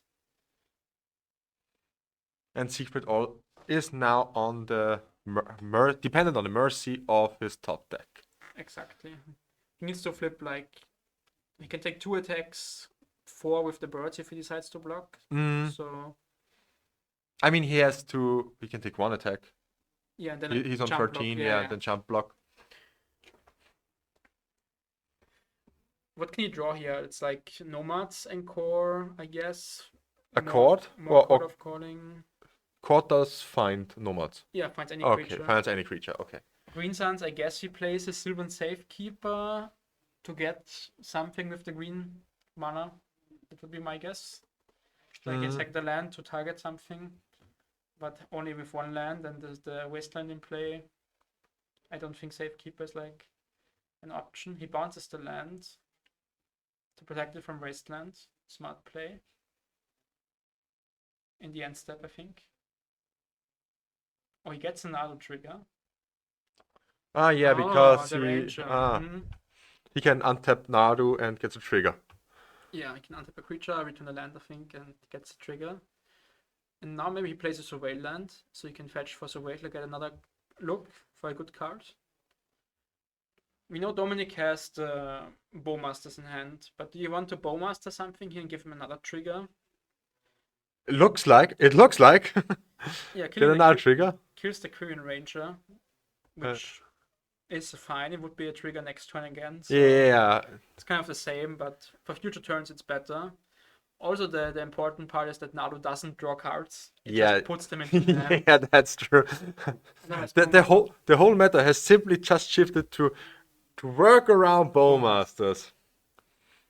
Such an annoying card. Yeah, totally. I mean, would there be any reason to play Atraxa over Grizzlebrand if there wouldn't be Bowmasters in the format? Don't think so. I think Grizzlebrand is actually, it like really depends. Right now the decks are all designed around Reanimate, so you take like 8 and then you have to pay 7 again, that's 15, which is quite a huge part of your life total. With attacks you just have to pay 7 and then you get the effect once. Of course, if you like play a more Animate Dead like style where you don't pay the life to Reanimate, Grizzlebrand is obviously the better creature, I think, since you get to draw 7 multiple times if the game goes on. Here we see another Entomb. I'm unsure if they are going for Archon here or another Bowmaster, maybe. Yeah, I mean, Archon was put on bottom with the Atraxa, so if he continues to search until the bottom, which he does, he likely gets the Archon. There it is. I mean, you can still power through that. You can still power through Atraxa and Archon with Nadu. Yeah, like you sacrifice a creature, you don't get a trigger, but that's okay. But the clock is ticking for Siegfried. Like he's on 12 now, he goes to 9 from the Archon trigger and to 6 from the attack in like 2 turns. So he has to jump block both things. Like now if the Traxxer connects, he goes to 5. And he reanimates Archon, he goes to 2. So he kind of has to jump block the Atraxa this turn already. It's looking better and better for Dominic. Yeah, totally. What do we see here? Animate that on the Archon. So that would be better with Grizzlebrand then. Yeah. But even then, even when you're reanimating Grizzlebrand, I think it depends a little bit on the... Yeah. We have many O's and R's here. Such a nice play to keep the Boseiju in hand for this exact situation. Yeah, and I mean, you don't need more mana right now. You can like play the Boseiju's land for turn. It's fine if you need it anyway. Yeah. And now you get to counter the likely 1-off or 2-off, animate that, and completely blow out Dominic. Kind of. He was. I mean, Dominic is reading contemplating. He's reading his brazen borrow. I think if he can bounce, over animate that or not. At least he gets to Surveil now. That's like the good thing with the Surveil land. When you get Boseiju nowadays, you can at least Surveil 1 and... Yeah, because Boseiju lets you find any basic land type. Am I right? Yeah. You can find duels, basic, Surveil lands, shock lands, triomes, whatever you desire. Yeah, normally you only get to get a basic, and it's like, well, okay. That's not so great, but if you find a surveillance, chef's kiss. Yeah, Bin's another wasteland since land destruction. I think he's looking for like interaction to the Nadu combo at this point. So he already starts jump blocking the Atraxa because, as we mentioned, if the Archon ever returns, then it's kind of like... Then it's game over, yeah.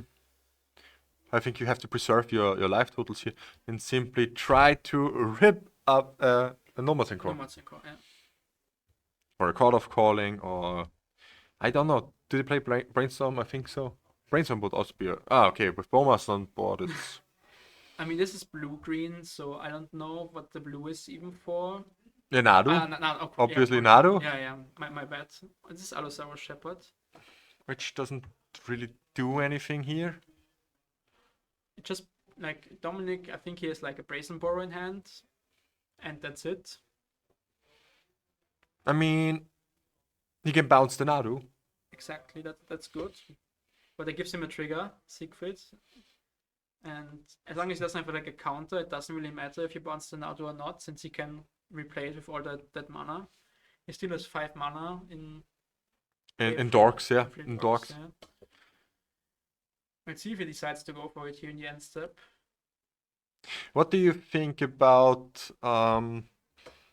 there were people contemplating, I think it was last year or something, that now it's more important to be ahead of mana than make card advantage in Legacy.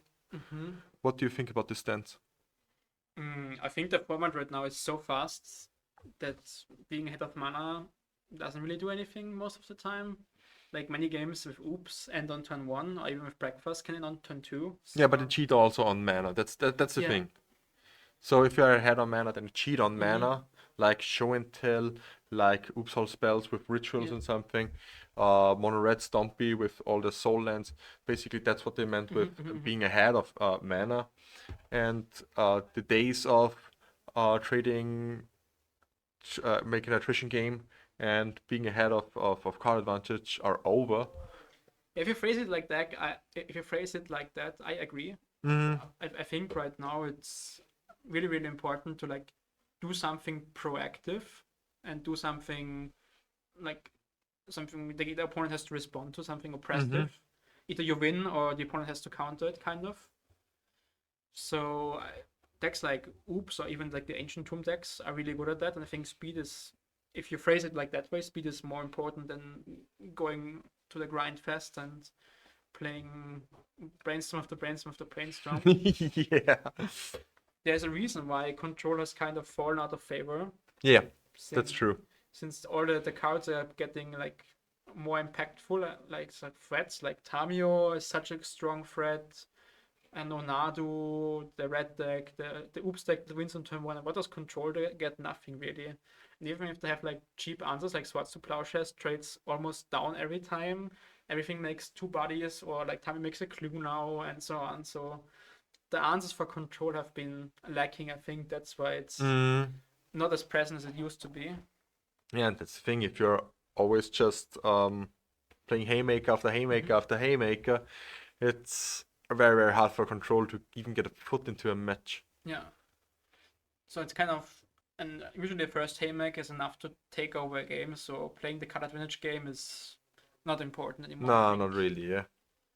I mean, maybe WotC will print some really great answers in the future, but how good should an answer be to really revive Control? That's the thing, and not be oppressive. Yeah. Yeah, I think that's very, very hard to balance. And also, if you print like an answer card, why wouldn't blue black or like blue red play that answer card as well? If it's a pushed blue card, obviously, why wouldn't the deck play it as well? You know, it's. So we see Kaito here not attacking because he gets walled by Nadu unless 3+. He values the Surveil 2 more, keeps the card on top. Yeah, I can understand this. Yeah. The Surveil. Dominic is just looking for a way to close out this game. And Ziggy is digging for a Nomad Synchro. Yeah. And any tutor, anything. He wins out the deck with the Dryad Arbor, which is, good with Nadu, of course. You get to make a land that can make 2 Nadu triggers. So he really needs to draw anything now. Any Court of Calling, which two are already gone. Any Green Suns in it, I think, is fine. To at least get like a Safekeeper. Any Nomads. Even Queon Ranger draws another card. We have a Chaos Cradle. We have all the mana in this situation. All the mana. But nothing to do with. What's like So- the ability of the Allosaurus Shepherd? Is it? It has like a 6-mana ability, I think, right? It does. I think it's a 5 mana, 6 mana. I mean- It's not something like that. I'm unsure on the exact mana cost. We can look it up the Scryfall on the second screen if you want to. Oh wow, yeah. There's Scryfall open. Awesome. So we have Allosaurus Shepherd. Yeah, 6 mana, and until end of turn, each elf creature you control has base power and toughness 5/5 and becomes a dinosaur. So we don't have that many elves. Exactly. Only the Shepherd himself, I think. Mm. And there we see the Brazen Borer bouncing a Nadu, removing all flying blockers. And going in for the kill. Yeah. And there was the... The Nantuko Springheart. I've seen it, yeah. Which if he bestowed it makes another Nadu trigger. So if he had one more card, maybe he flips over the top card and shows us. So yeah, you can bestow the Nadu, then And- you get another trigger, and then Exactly. you have Landfall, where you create tokens, basically.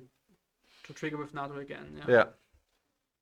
Yeah. So Dominic won the first game. With the Atraxa riding him to victory. Yeah, the turn 2 Atraxa. I mean, this deck is simply the best thing that you can do at the moment in Legacy, am I right?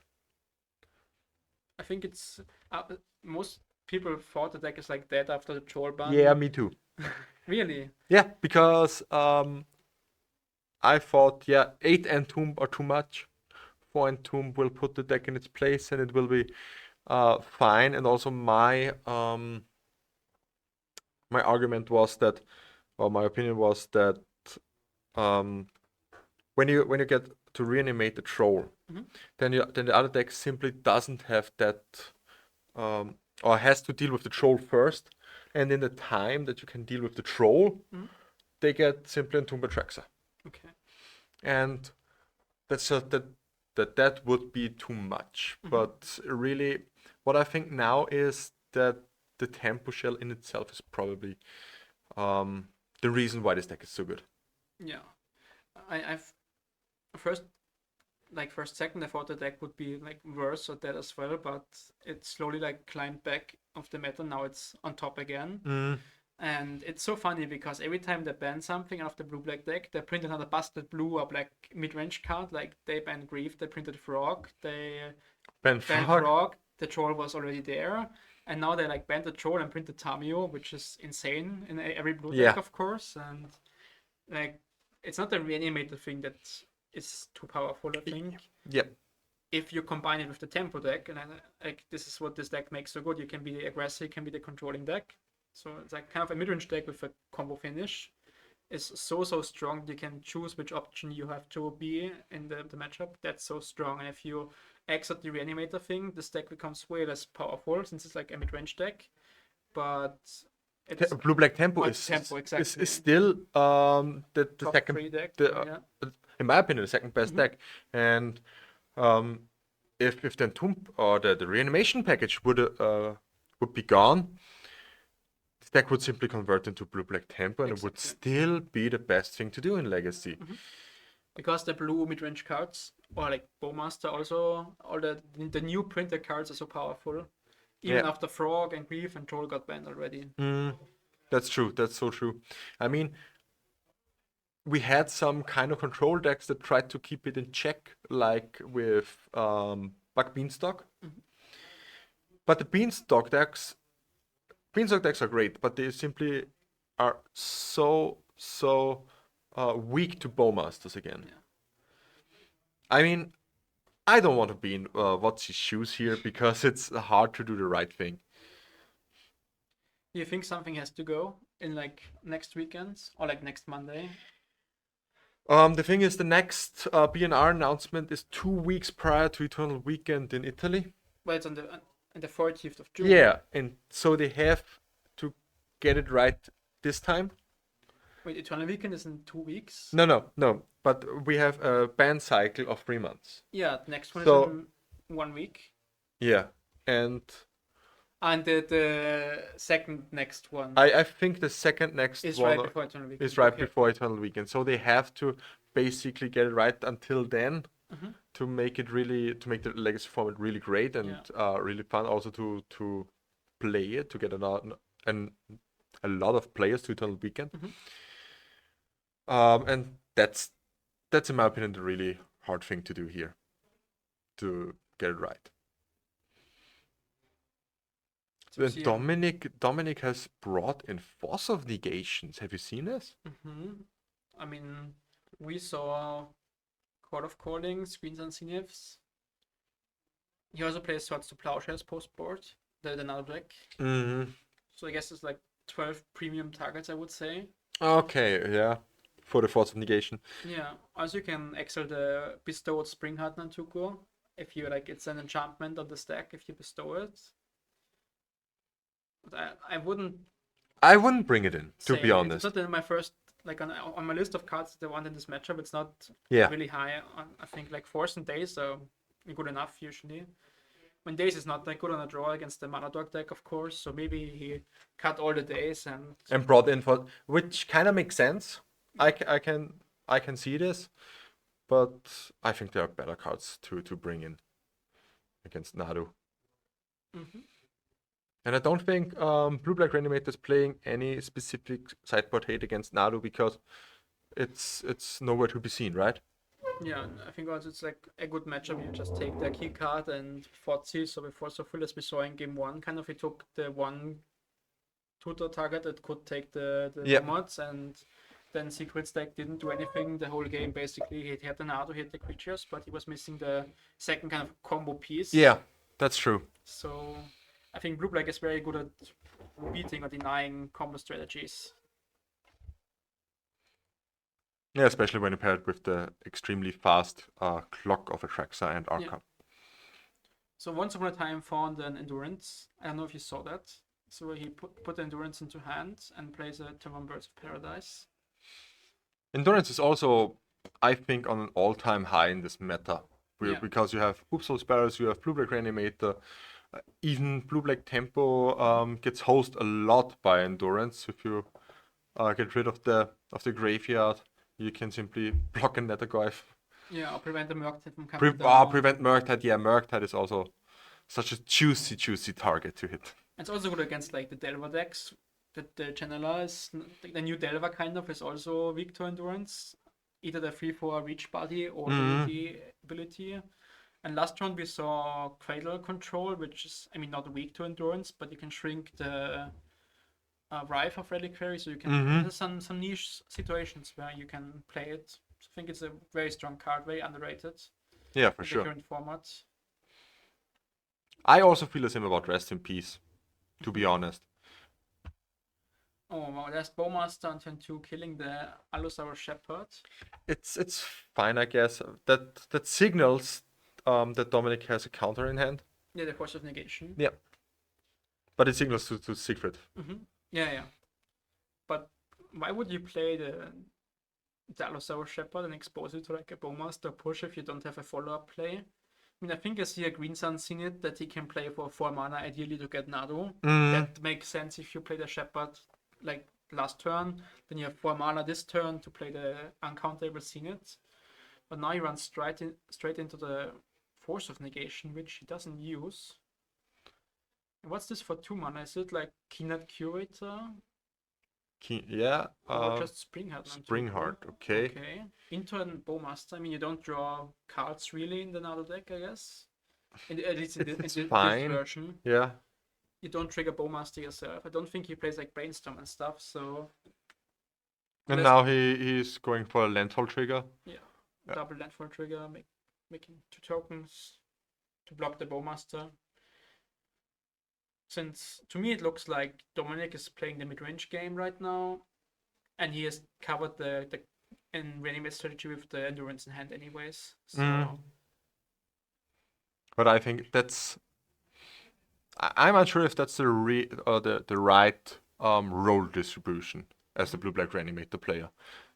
I think you always want to be the aggressor. Felix could be a bit loud. I mean, I can get closer to the microphone and talk louder as well. I guess we can fix that.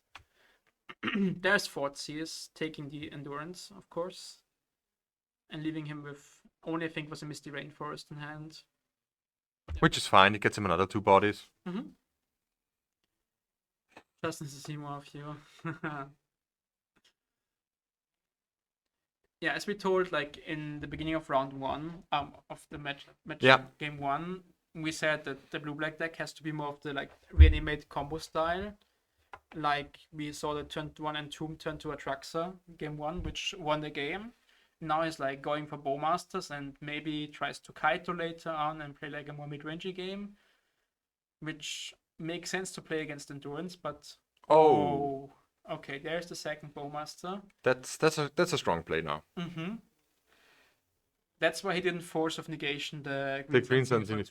Do you think he anticipated Natugo Springheart? I am like my first thought was the Keen-Eye Curator, yeah. And Keen-Eye Curator wouldn't get picked off by Bowmaster. Yeah. So maybe he didn't have another blue card in hand actually.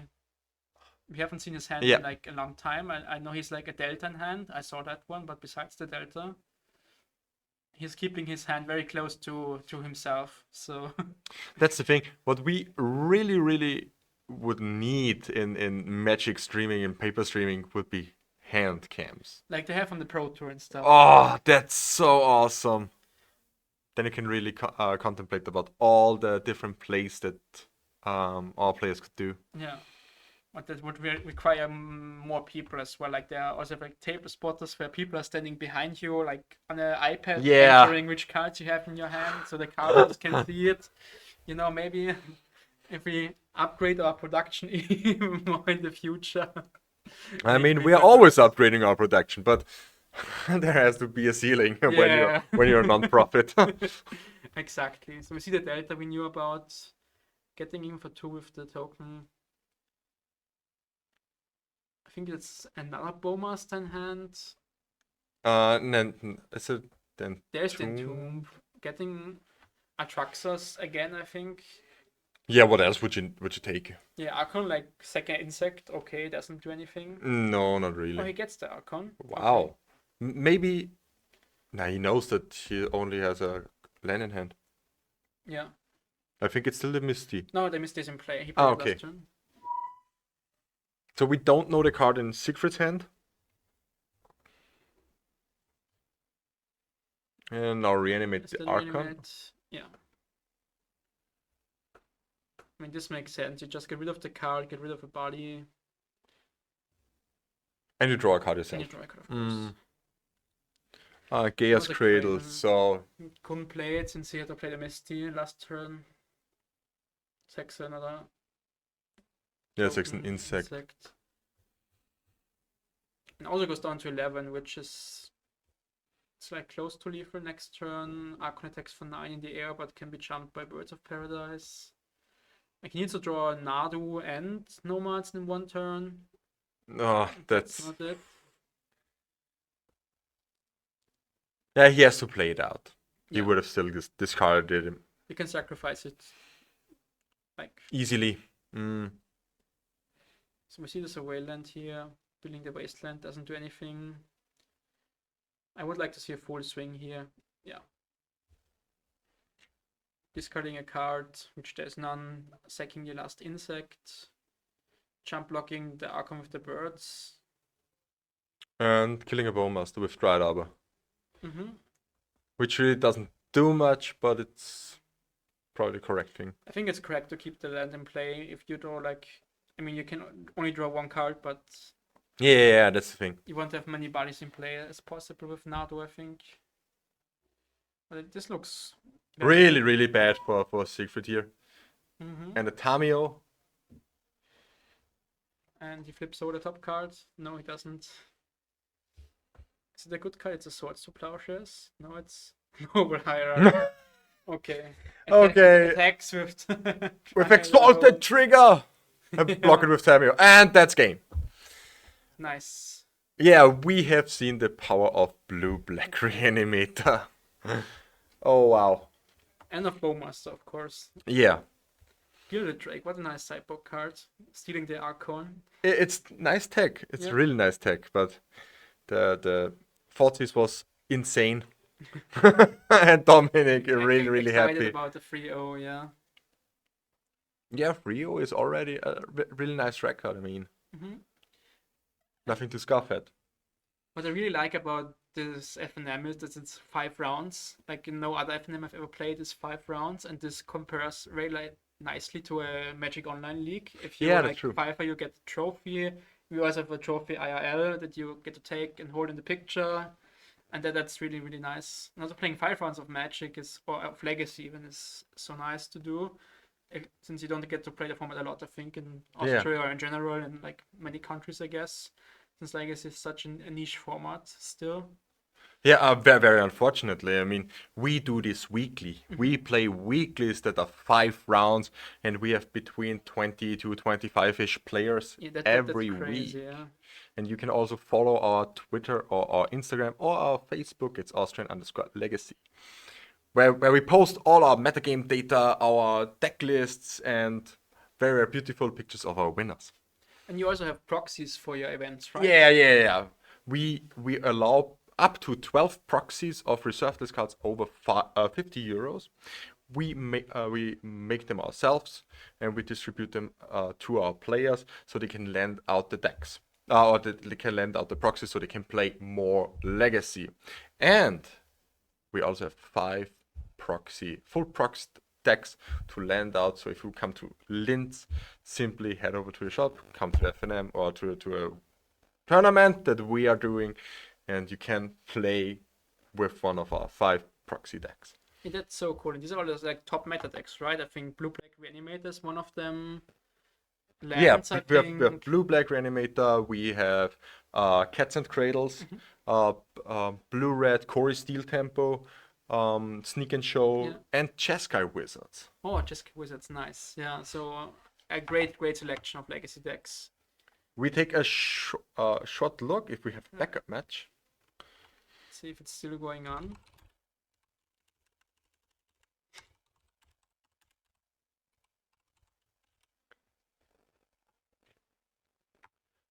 So yeah, if you want to learn more about our league, just hop on Austrian-Legacy.com, where you can find basically all the information about our league.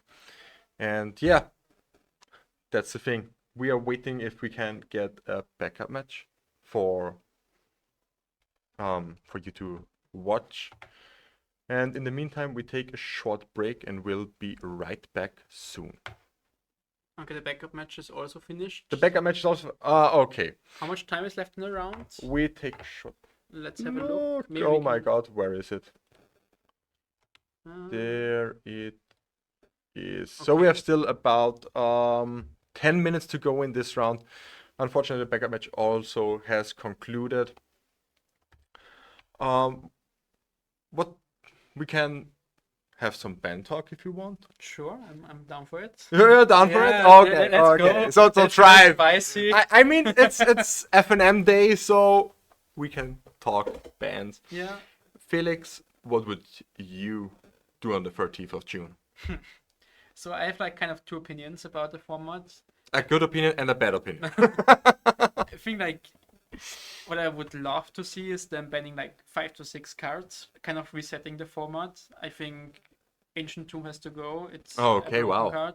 I think Days has to go because if like there are hear him? many cards on the ban list only because Days is so broken. Like the tempo advantage you gain by Days, like let's say Dreaded Arcanist, Ragavan, some of the cards, if you don't have Days, they are much weaker since you only have Force of Will in the end to like And Force of protect Negation. them, of course. But let's say Ragavan is so poor against Bowmaster, and if you like get to Ragavan and then Daze the Bowmaster, it's a huge tempo swing and kind of locks the opponent out of the game. But if you don't get to Daze it, you have to force it, trade an additional card for it, it becomes like more fair again, you know? Mm. And also I think they should ban something from the Reanimate deck. Either it's like a Tamio, which I think it's a new card, but it's kind of like format warping. It's so good with Brainstorm, and it shouldn't ban Brainstorm, I think. But for sure something of the blue deck as well besides Days. Or maybe they ban another Reanimate.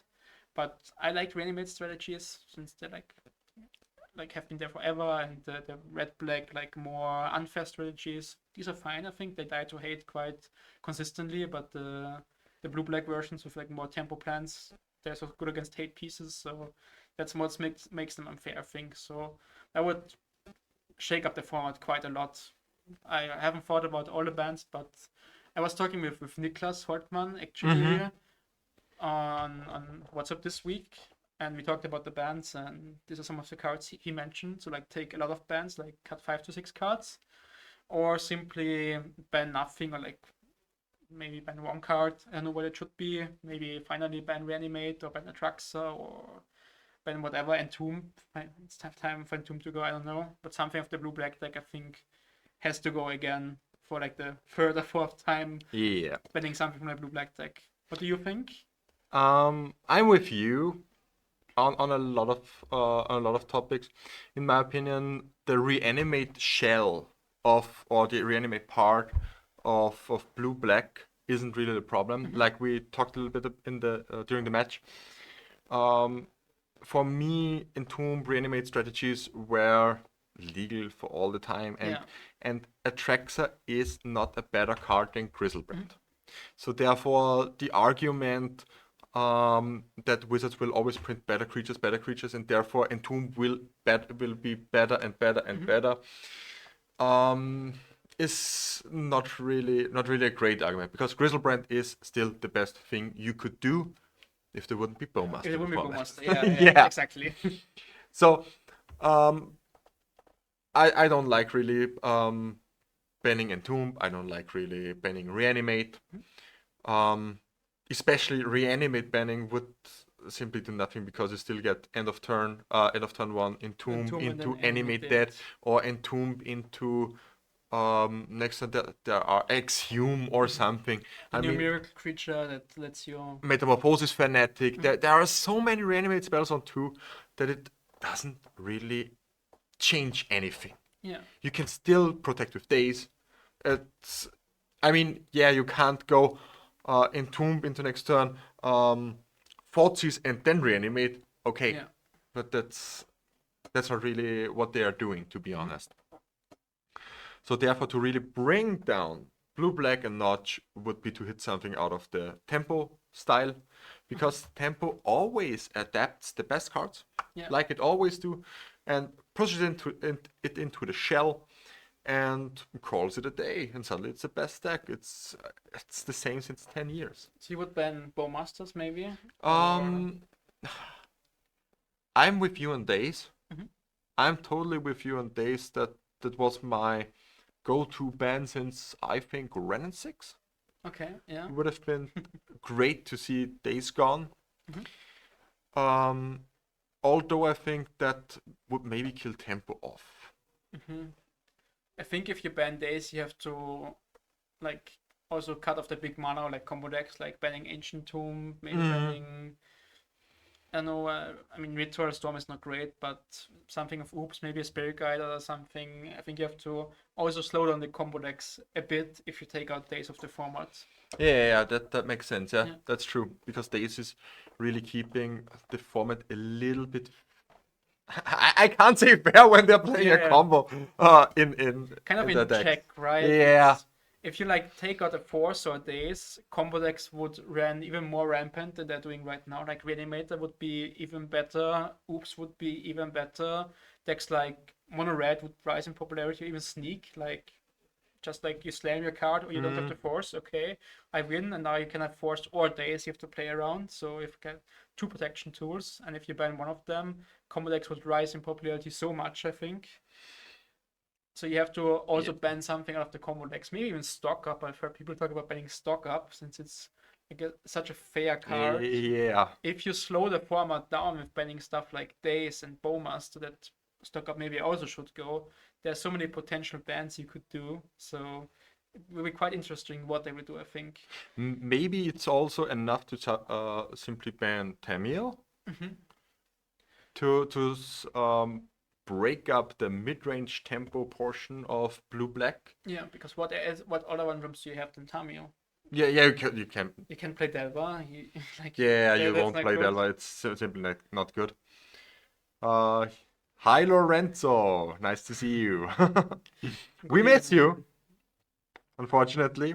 But we have a lot of Cephalid breakfast players. I think we have 2 today, which is pretty big. Yeah, I think we have like, if I would say, combined meta game of about 50% with Eldrazi, Blue Black, and like Nadu are breakfast decks today. When we're looking around, these were the 3 decks that like I've seen a I few saw the Mystic most. Forge.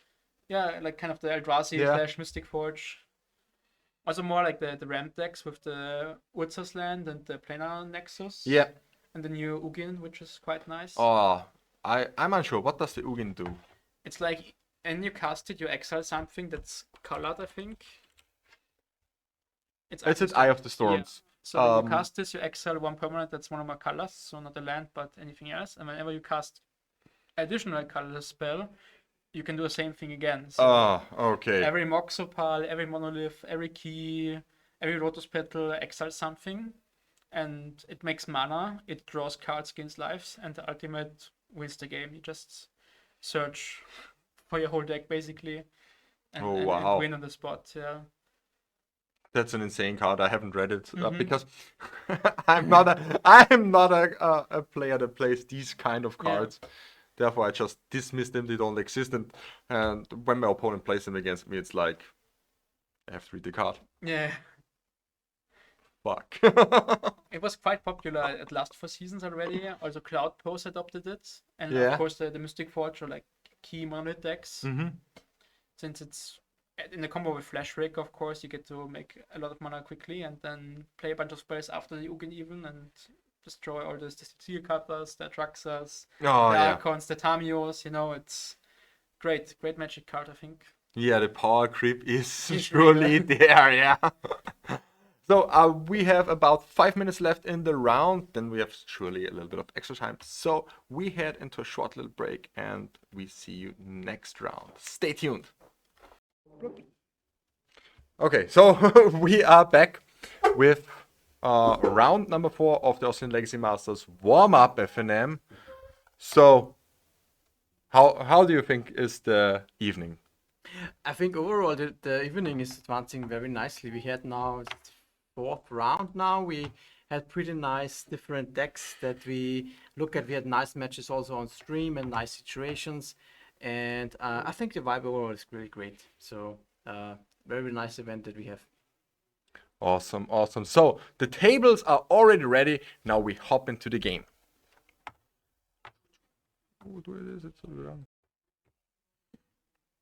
Exactly. Now we have Charlie Hartmann.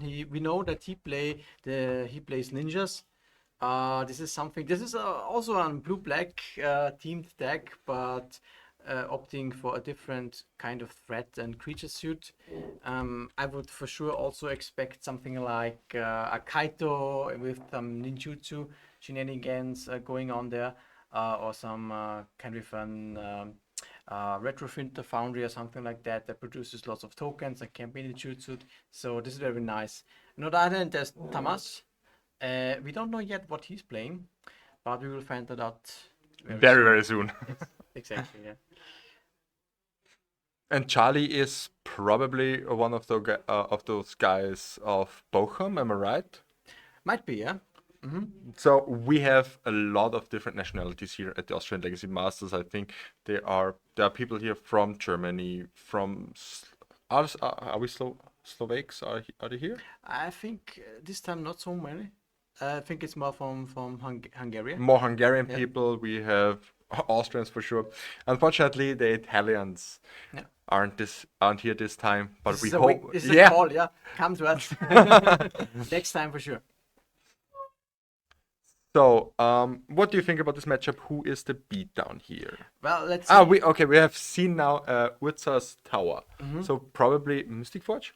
Could be Mystic Forge, or it could also be one of the recently popping up Eldrazi decks that is now really popular. There's this new Ugin card that has been printed, and people trying out Eldrazi again since the banning of Mycospawn.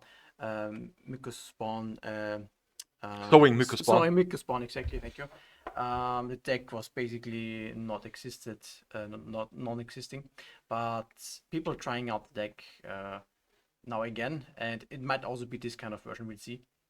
So far, we only know versus Saga can also be Cloud Post. There's also an option that plays Planet Nexus and Tower. exactly. Oh, okay. Brainstorm. Charlie just At setting up his draws, A right? main phase Brainstorm. Yeah, that's interesting. Turn 1. That's That's interesting. maybe he's looking for land. Maybe he's looking for land, exactly. Is this which was mine? Yeah, yeah. Okay. This leads me to believe that this is actually the Eldrazi deck, yeah, because I think they really play Tron lands. They play Tron in Legacy? I think so, yeah. I have never seen this. Yeah, it's one of the recent, let's say, developments. Innovation is Tron.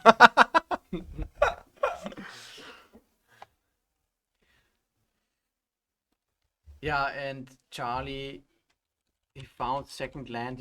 He had the Prismatic Vista that he used to fetch, and now, I mean, isn't the Prismatic Vista that giveaway that it isn't Reanimator?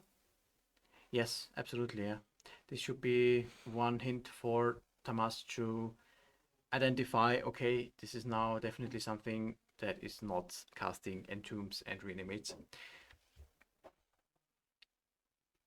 And we have the Battle Voltaic Key. And the Kozilek's Command in hand. And another Brainstorm. Yeah, Charlie hasn't found or hasn't at least played any creature yet. He might have mostly removal spells at this point, or more cantrips or counter spells. And as he is a tempo kind of deck, he wants to deploy creatures. And can be a combination of Ornithopter and Infiltrator, you know, ninjutsuing and getting some value with the check trigger. There, for example, we see one in the hand of Charlie. Wasting the mine. Keeping him from getting thrown. Yeah, exactly. I would have never thought that I'm saying this in Legacy. Yeah. I think there is also one power plant in the hand of Tamas. Awesome. I think I've seen on Twitter a modern mono white Tron list. Yeah. I was so intrigued by it, and I thought maybe you could build this in Legacy. Yeah, it's just, I guess, the closest that you can do. So. Yeah. Classically Tron, yeah. Charlie has found now a way to deploy front. A Eureka.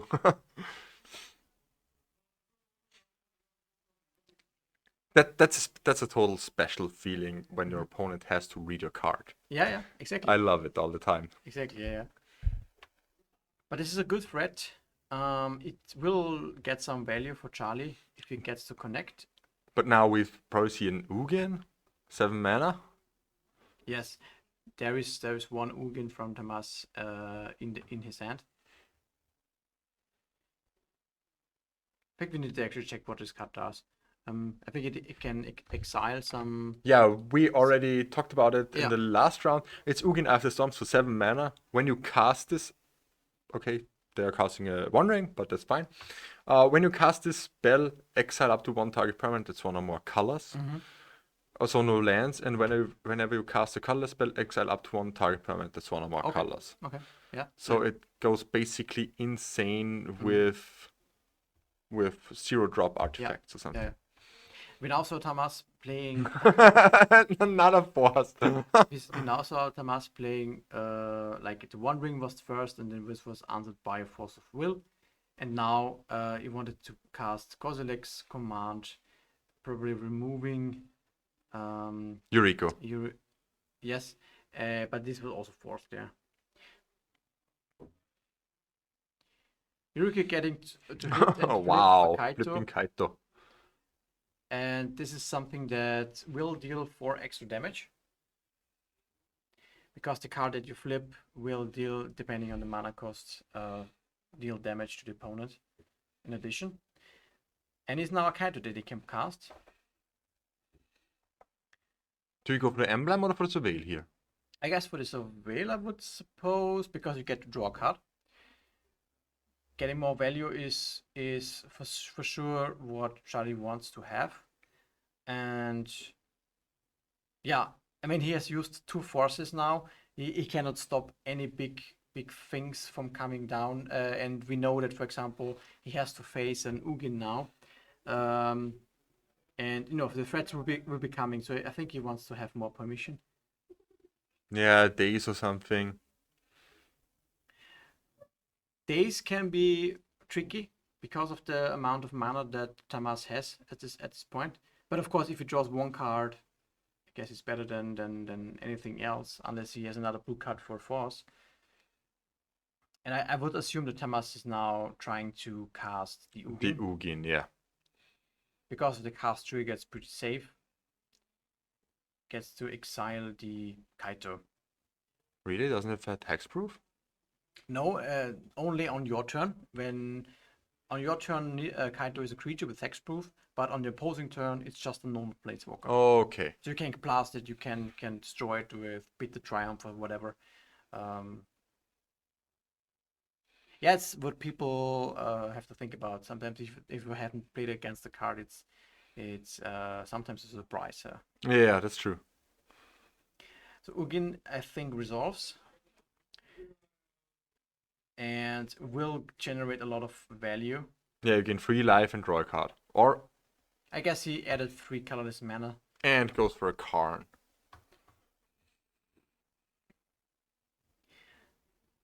And exiles the Yuriko. Oh, that's the powerful thing about Ugin, yeah. He gets to have multiple triggers with each spell, each colorless spell that he casts. He has another exiling effect. And this is actually really, really strong. So any, you know, it can be a simple, as you see here, we have this key that on the battlefield, if he has another one, it acts as an additional removal spell. And Charlie, I don't think, has like a good way to remove the Ugin other than bouncing it probably. But bouncing it is not super great solution. Oh my god, if Senseless Divining Top would be legal in Legacy, you could chain top Yes. and exile the whole board of your opponent. Yeah, exactly, yeah. And what also has to be added here is current threatens, I guess, a Lattice next turn. Lattice, yeah. This is something that usually is also part of the sideboard when you play Count a Great Creator. And Charlie also has to deal with that card. So I think this game 1 is pretty much over. it's tough, yeah. The thing is, when we didn't put it in, I think we have to put in the deck name. I like it. I just call it Tron. Well, yeah, no, but it's we have to see if it's actually Eldrazi, or some kind of. It can still be Mystic Forge actually.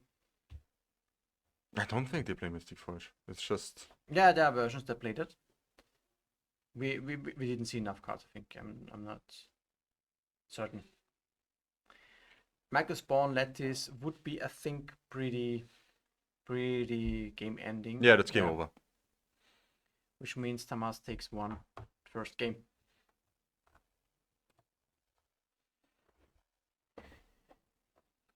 Actually, I wouldn't have thought that this would be so clear, this matchup. This matchup? Yeah. Yeah, you mean like, yeah, we saw basically a pretty good board presence from Charlie's side. He had the Yuriko and the Kaito on the battlefield at some point. It is just basically the Ugin that turned the table completely around, because Charlie got to deal with the One Ring and also the Kozilek's command. But of course, in the third spell that Tamas cast, which is the Ugin, brought so much value in addition that Charlie couldn't keep up with that. Yeah, the thing is, I think Charlie was a little bit unlucky to simply don't get any of his low CMC creatures. So no, how's the 1 mana ninja called, the changeling? I I've heard it. I This know is black, the this black one. yeah. The unblockable one. Yeah, Yeah. it's fine, I think. But it didn't have these. It didn't have Strix or Bowmasters. It basically didn't have a turn one play. Yeah. Like, except for the brainstorm. Two times brainstorm to find anything. Yeah. I think Charlie was a little bit unlucky to just be too slow here. This is kind of the thing with Ninja. I think overall it is quite a powerful deck if all the cards align. Like if you have early this kind of Ornithopter or this Changeling on the battlefield that you can convert into a ninjutsu turn 2. It generates so much value in a short term. It can be really almost explosive. But if you don't find the correct pieces in early enough, then you kind of stumble a little bit. And this is, well, Charlie put up a very good turn 4, let's say. Yeah. But of course, against facing a deck that has a lot of mana like Tron, it is sometimes too late, even if he had 2 forces like that. But this is, I think, what Charlie has to contemplate when he goes for the next games, for both the mulligan decisions and the like. I think he has to go for a more faster game plan rather than going for, let's say, a value game plan. Because Tron in that case, or this Ugin for example, it will just overpower it every time, I would say. Yeah, another question is from my side here is, why would you play Tron over traditional Cloud Post or 12 Post decks? Is it really that it makes... Is it faster? Not really. I think so. Well, like Cloud Post had a big engine card also lost, unfortunately, with the banning, which is the Miko Spawn. It was one big part of the deck that enabled and helped the deck quite a bit. And right now it is possible, and I think, yeah, it fails a little bit to use the mana potential is of course bigger with Cloud Post, let's say. You also can play Candelabras and so on, but it fails this kind of engine card at the moment that it has. So people, I think, trying a little bit different decks, and I guess in the face of Reanimator, which is so predominantly in the format, it just struggles altogether. You want to have earlier interaction and earlier pieces. I guess this also is a little bit weak to that, but we'll see if the deck also has some early interaction pieces, like Craftiger's Cage or something. for example. Oh, we see again a main phase brainstorm turn 1. That's very unusual, yeah. It's totally against the heuristics that you learn as a legacy player all the time. Yeah, it depends on the situation. I think it depends on against which matchups you play. Right now, if you know, for example, you play against Bowmasters, there is some more incentive to actually play Brainstorm in more weirder spots. Yeah, that's true. Just to make sure that you can resolve it without facing the Bowmaster. So there is one consideration there, for example, that just has changed in the last couple of almost years, I would say. I don't know how long Bowmasters legal. I think 1.5, 2 years. about 2 to 3 or almost. something like that. Yeah. So from that point of view, it makes sense. Other than that, of course, in this matchup, I think it's also fine to just wait. So we'll see. But Charlie, yeah, fired off the brainstorm immediately. Yeah, and he didn't even face Bowmaster. Yeah. Candelabra of Taunas, one of the most expensive legacy playable cards. I would say so, yeah. This card, then what else comes to mind is something like the Tabernacle. Tabernacle, yeah. I guess Candelabra is a little bit more expensive. I'm not so No, Candelabra is about 800. Okay, yeah, I think a bad conditioned Tabernacle you can also get around that price, or maybe Really? maybe Wow. 1,000. I'm not sure. An Italian one, maybe, yeah. Yeah, exactly. Yeah, an Italian one. But Tabernacle is a little bit more useful than Candelabra, in my opinion. Yeah. Candelabra. Well, yeah, from time to time, if these kind of decks are existing, then I guess more Candelabra blade, and Tabernacle usually have in lands, and that's Yeah. probably it. But you can play Tabernacle in. There is this one, and I think it's called Changeling Outcast. Changeling Outcast. I think I Ah, oh remember, yeah. This is one good threat that hopefully enables very good ninjutsus. Yeah, we have next turn Yuriko up, next turn Kaito. Both are possible, and Tamas has to consider that for sure. And it's a little bit faster now. Yeah. It still needs one turn more to get to Tron. Grim Monolith, yeah, helping with the mana development for sure for Tamas. It makes for an extremely strong turn 3. Yeah, can be. Brainstorm in response? K command. Oh no, I guess it resolved, and then I guess Charlie wanted to end step Brainstorm. And Tamas responded with the Cosix command, killing the Outcast, which is, I think, very good. Yeah, that's insane that you can now kill creatures with colorless decks. Yeah, command is such a let's say Swiss Army knife for this deck. It really does basically everything that you want it to do, and is very, very important for the deck for sure, for it to perform well in today's meta game. Do you know that there were voices in the last BNR that called for Cosilex command to be banned instead of showing Mycospawn? Yeah, there was some discussion around that, I remember, yeah. Right now is of course very much okay. Charlie backfires with Wasteland, which is also good. Yeah, that's strong. And another Outcast. A Wasteland, yeah, and the fact that Tamas had to tap the Grim Monolith now also stops him from developing his mana. He now basically has no real potential for a big mana investment, because he got to use the Grim Monolith last turn and he got Wastelanded. So we'll see what he can make out of this. He can cast here another Grim Monolith. Yeah, we would have Tron again. Yeah. It might be coming. Maybe Surgical will another brainstorm. Maybe Surgical will be playable again if Tron will be as rises to the top. Wasted. Yeah, I think it also plays the Nexus as an addition, because it enables also like all the other Tron pieces as a single one. So Surgical is less effective then, of course. So you just play 4 Nexus and 4 of each Tron lands? I assume. I'm not sure. I think I'm not sure if there are like settled deck lists. Okay. At this point, I think you see some popping up here and there. I mean, if Tamash now rips a tower, I think a tower is what's missing. Yeah. He has Tron now. He has Tron and he has all the mana in the world, all the mana man could need. It's 7 -3 from the.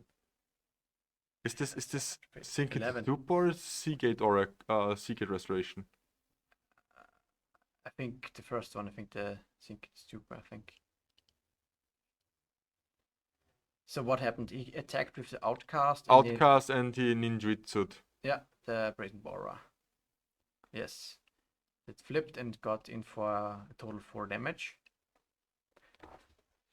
The Infiltrator is super nice. It triggers multiple ninjas as well. Like if he's attacking with 2, he gets 2 triggers, and he gets to flip 2 cards. So it counts for each ninja that is attacking. That's Yuriko, right? That's Yuriko, yeah. Yeah. It's I think Yuriko and Ingenious Infiltrator, Ingenious Infiltrator, yeah. What is his name? Okay, but Tamash has now a Swamp. Okay. That gives away a little bit. Trinity Sphere, I think that's fine. I think you let it resolve. Question is if. Okay, if you have a consign, then you counter it. Yeah. Yeah, I mean, you can think of letting that resolve as well, because you can save it for an Ugin trigger, which would be. And given the fact that he has the Yuriko on the battlefield already, so cameo. But I can also see why he would consign them. Yeah, and you played Outcast. I guess you played Outcast, exactly. And yeah. I think Tamash has also an Ugin in his hand that he can deploy now, which I think would be quite good if he could deal with the Yuriko. This is what he wants to do. Now, it would really like the consign, obviously. But he couldn't. Yeah, he could cast the consign. He could have like saved the 3 mana for the consign, of course. But you stumble a lot when you face Twin Sphere, so it's tough. But this one resolves. Yeah. But that's everything. That's everything. Charlie can next turn like attack with the Outcast and then Jutsu again. But like Tamash is on 17 life. He has not faced so much damage. He basically had 1 flip with the Infiltrator and 1 damage. That's about it. And you don't want to bounce the Ugin. Yeah. That's not really like a long-term answer to it. Can you bounce Utsu Saga? With the Brazen Borrow you cannot. Okay. It has to be It takes non-land, okay. Yes.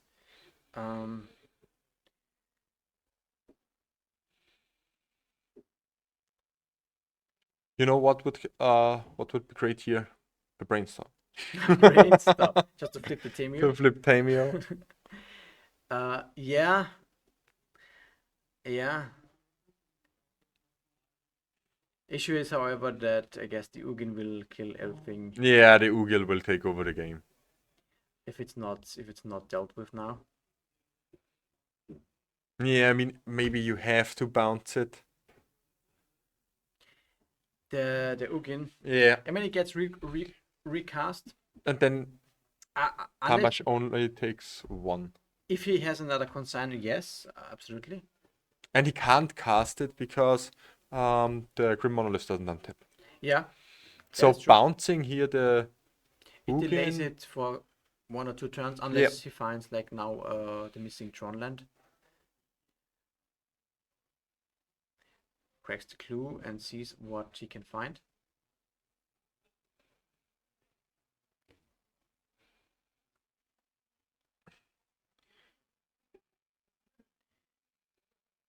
And just has to pass the turn, yeah. I'm not sure. I would have bounced Ugin. Just to make sure that, yeah, it's a tough spot. You get at least 1 trigger less.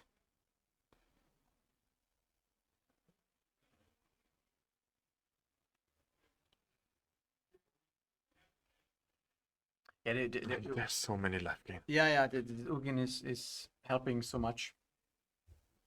There's another card that is very good against Force of Will because of the cast trigger, actually. Yeah, there's a cast trigger. It's a cast trigger, yeah. That's important. It was also important with all the other Eldrazi cards, the new one, because it makes Force of Will very ineffective against it because you still get value. And you get 3 for 1, basically. Ensuing microspawn, yeah. Yeah, if you force the Ugin, it's, I guess, still a 3 for 1. Wow. and you have to do it a lot of times. Yes. Hard cast Brazen Borrower. I'm assuming he wants to Kill Ugin? Yeah, just hard mode attack it, of course, but there's a lot of loyalty counters on Ugin. Yeah. 11. And that's Spatial Consortion or Contortion. This is like the gaps. The +3, -3. Yeah. Way too much removal in this Tron deck. Yeah, Cosmic's Command and cards like this help very much. Sometimes Dismember also gets played.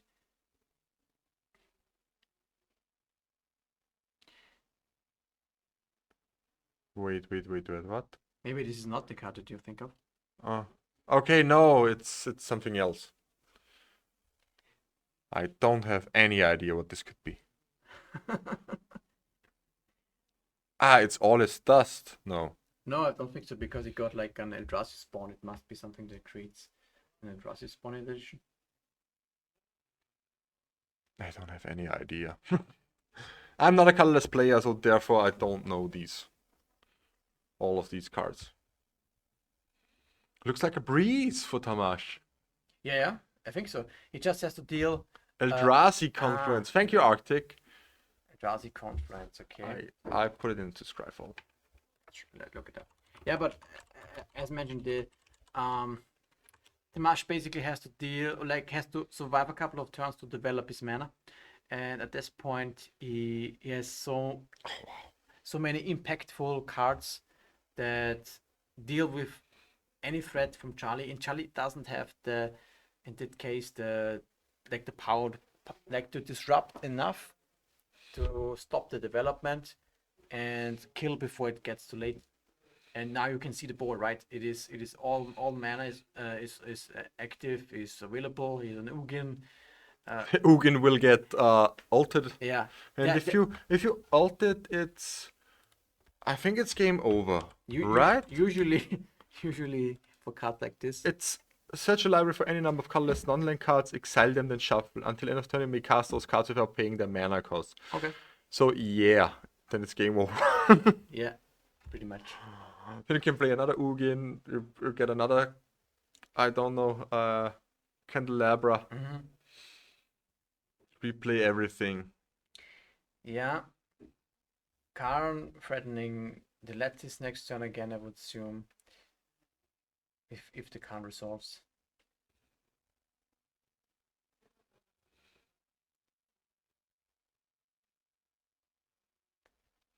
Karn gets plus, and Ugin also has some value. Ugin has to ult here.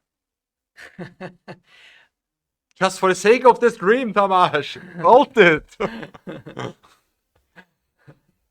Okay, just goes for plusing. Yes. Going for the overkill. Yeah.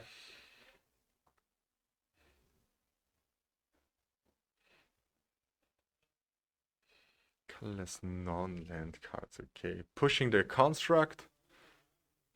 Yeah. Not something that you're super happy to do at this point. No, not really. I mean, yeah. Yeah. Eureka. Here we could go. Which basically does nothing. It gets exiled next turn by Ugin. Yeah. Any colorful colored spell will be exiled. But this card, this Eldrazi Confluence, have you read it? It's really strong. It's basically 4 mana. It's like Fury Confluence. Yeah. You choose 3 and you can choose the same more than once. Yeah. Its target creature gets +3/-3 until end of turn. That was right. Yeah. Spatial contortion mode. Yeah. Let's say. Then you exile target non-land permanent, then return it to the battlefield tapped. Okay. Yeah. And create you a 1/1. create the 1/1. What it did. Yeah. So they're scooping it up. Very, very lopsided matchup, to be honest. I don't know if it's about if it was because of Charlie's draws or about the matchup in itself. What do you think of? Yeah, like I said, I think in both games, Charlie had turn 1 Brainstorm as the only play, and if he had at least turn 1 Outcast, for example, turn 2 Jericho, and then on turn 3 another ninjutsu that deals a lot of damage, flipping a couple of forces, for example, and then I think it's possible. But I think when I look at this deck from Tamash, there's only basically Wasteland that is a problem for the deck. That a little bit stumbles, makes it a little bit stumble, and of course Force of Will on the right cards is for sure great. But if it gets to enough mana like we have seen, and he has the Ugin is potentially really powerful. It can exile any threat that is on the battlefield, and then It's basically Khan liberated on steroids. Yeah, exactly. I think that's for sure a better version of Khan. Yeah. And Khan was insane back in the day. Back in the day, yeah. Less so in Legacy, I would say, but still. Yeah, there we have the small Khan. In the second game, there would have been, I think, a little bit of discussion if consign would have been better to save, not for the Trinisphere, but for something like the Karn. The Ugin. But of course, yeah, you never know how much you are able to use your mana. You also like ninjas needs the 2 or 3 manas every turn for the ninjutsu as well. So yeah, this is difficult. But other than that, yeah, it seems to be a pretty, yeah, I think convincing and good, well played match by Tamash at this point. Yeah, very good. So we conclude round 4 right now because all our backup matches we had 2 this time and all concluded already. So therefore we will wait for round 5, which will be the grand finale of the warm-up FNM. Tomorrow we are having the Austrian Legacy Challenge, which will feature an invite for the European Legacy Masters. These are the prizes that we have tomorrow for the Austrian Legacy Challenge. We expect around 50 even more players. Yeah, exactly. Yeah. It would be nice. And what is the ELM, Daniel? The ELM, yeah, this is a very nice little European Legacy Masters. little? little, let's say, yeah. It is a European tournament that is community based, and one thing to add, of course, also proxy friendly. So it is a European tournament that each country gets a specific number of slots that play out in qualifiers some ways, and so the people are invited to an invite-only European Masters tournament. This is the ELM, and we also will distribute some slots tomorrow and on Sunday to be awarded to the winners. Wait. You say on Sunday. What Sunday? On Sunday we have the Austrian Legacy Masters. This is the biggest tournament of this weekend that we have. Here you can see here the prizes as well. We have a nice little first prize in the Savannah, also an Elm invite, as just said. And what's particularly also very nice, we have an exclusive Savatarix gifted alterated days card with the ALM kind of logo. And if you look closely, it's really the logo with the how's it called in English, the leaf crown. Yeah, it's also incorporated. It's awesome. It's just so beautiful to look at. Just the only thing that's left to do is win this and then hope that Days doesn't get banned. Exactly. Yeah, but I think we have some nice set of prizes, like the two ALMs slots to win, and you can see, of course, all the action. So we go a little bit over our schedule. Today, this is the warm-up FNM. We are already streaming now about for 3 hours, 4 hours, something like that. Tomorrow on 10 a.m. CET, the Austrian Legacy Challenge, where we've already talked about it. And on Sunday, the Austrian Legacy Masters, the big conclusion of the Austrian Legacy weekend. Also starts at 10 a.m. CET. So make sure to tune in and to watch the stream.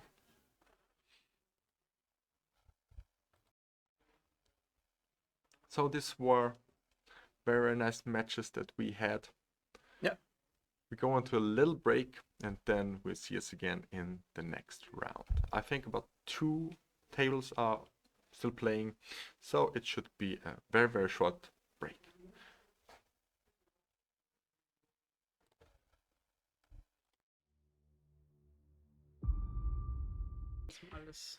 Hello, welcome back to the Austrian Legacy Masters last round of today, the Austrian Legacy FNM. Daniel here again and joined by Felix.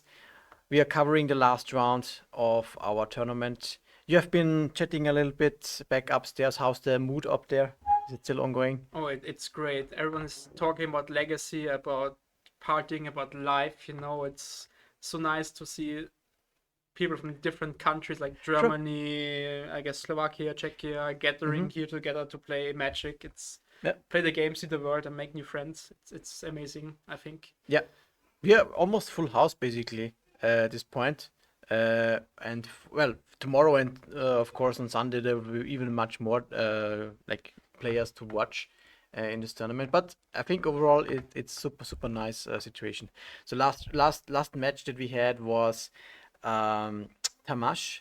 He played a very interesting new take on. Yeah, you could always almost call it a Tron kind of deck. We saw the new Ugin in action.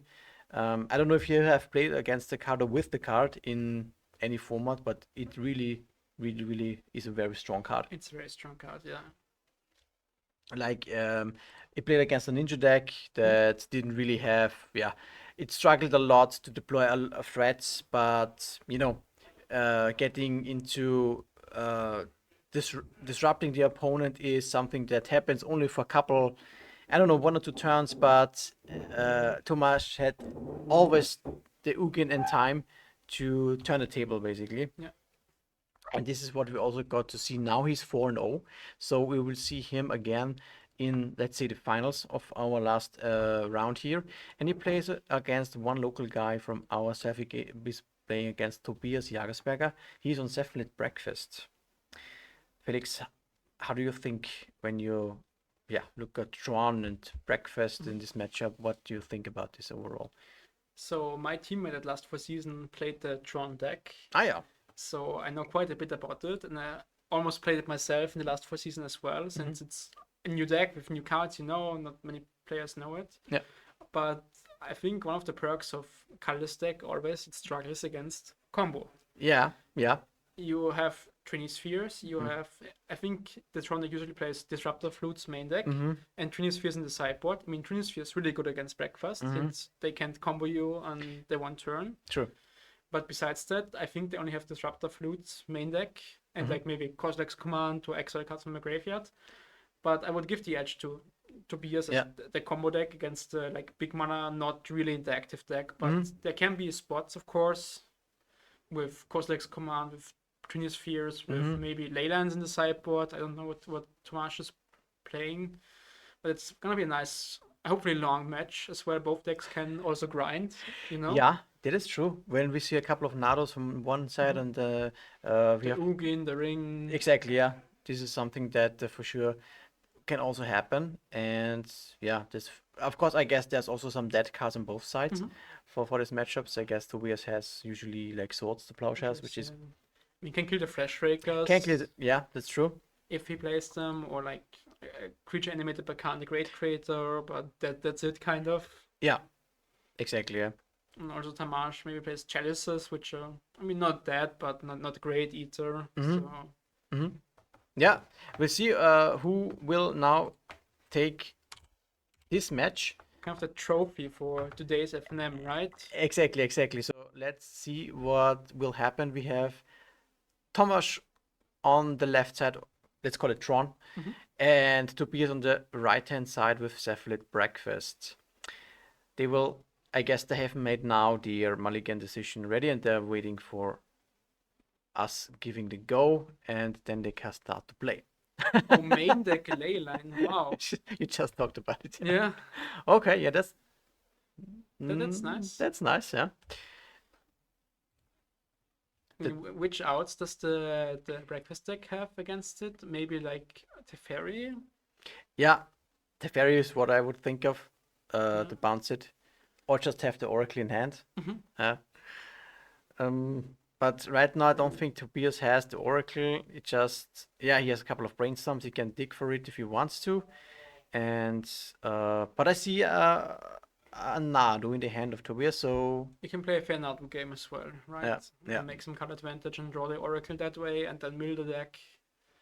Or maybe, I mean, Prismatic Ending for 3, but not for 4, I guess, is possible. Oh, this is so nice. Making +2 mana with the Tower and the Candelabra.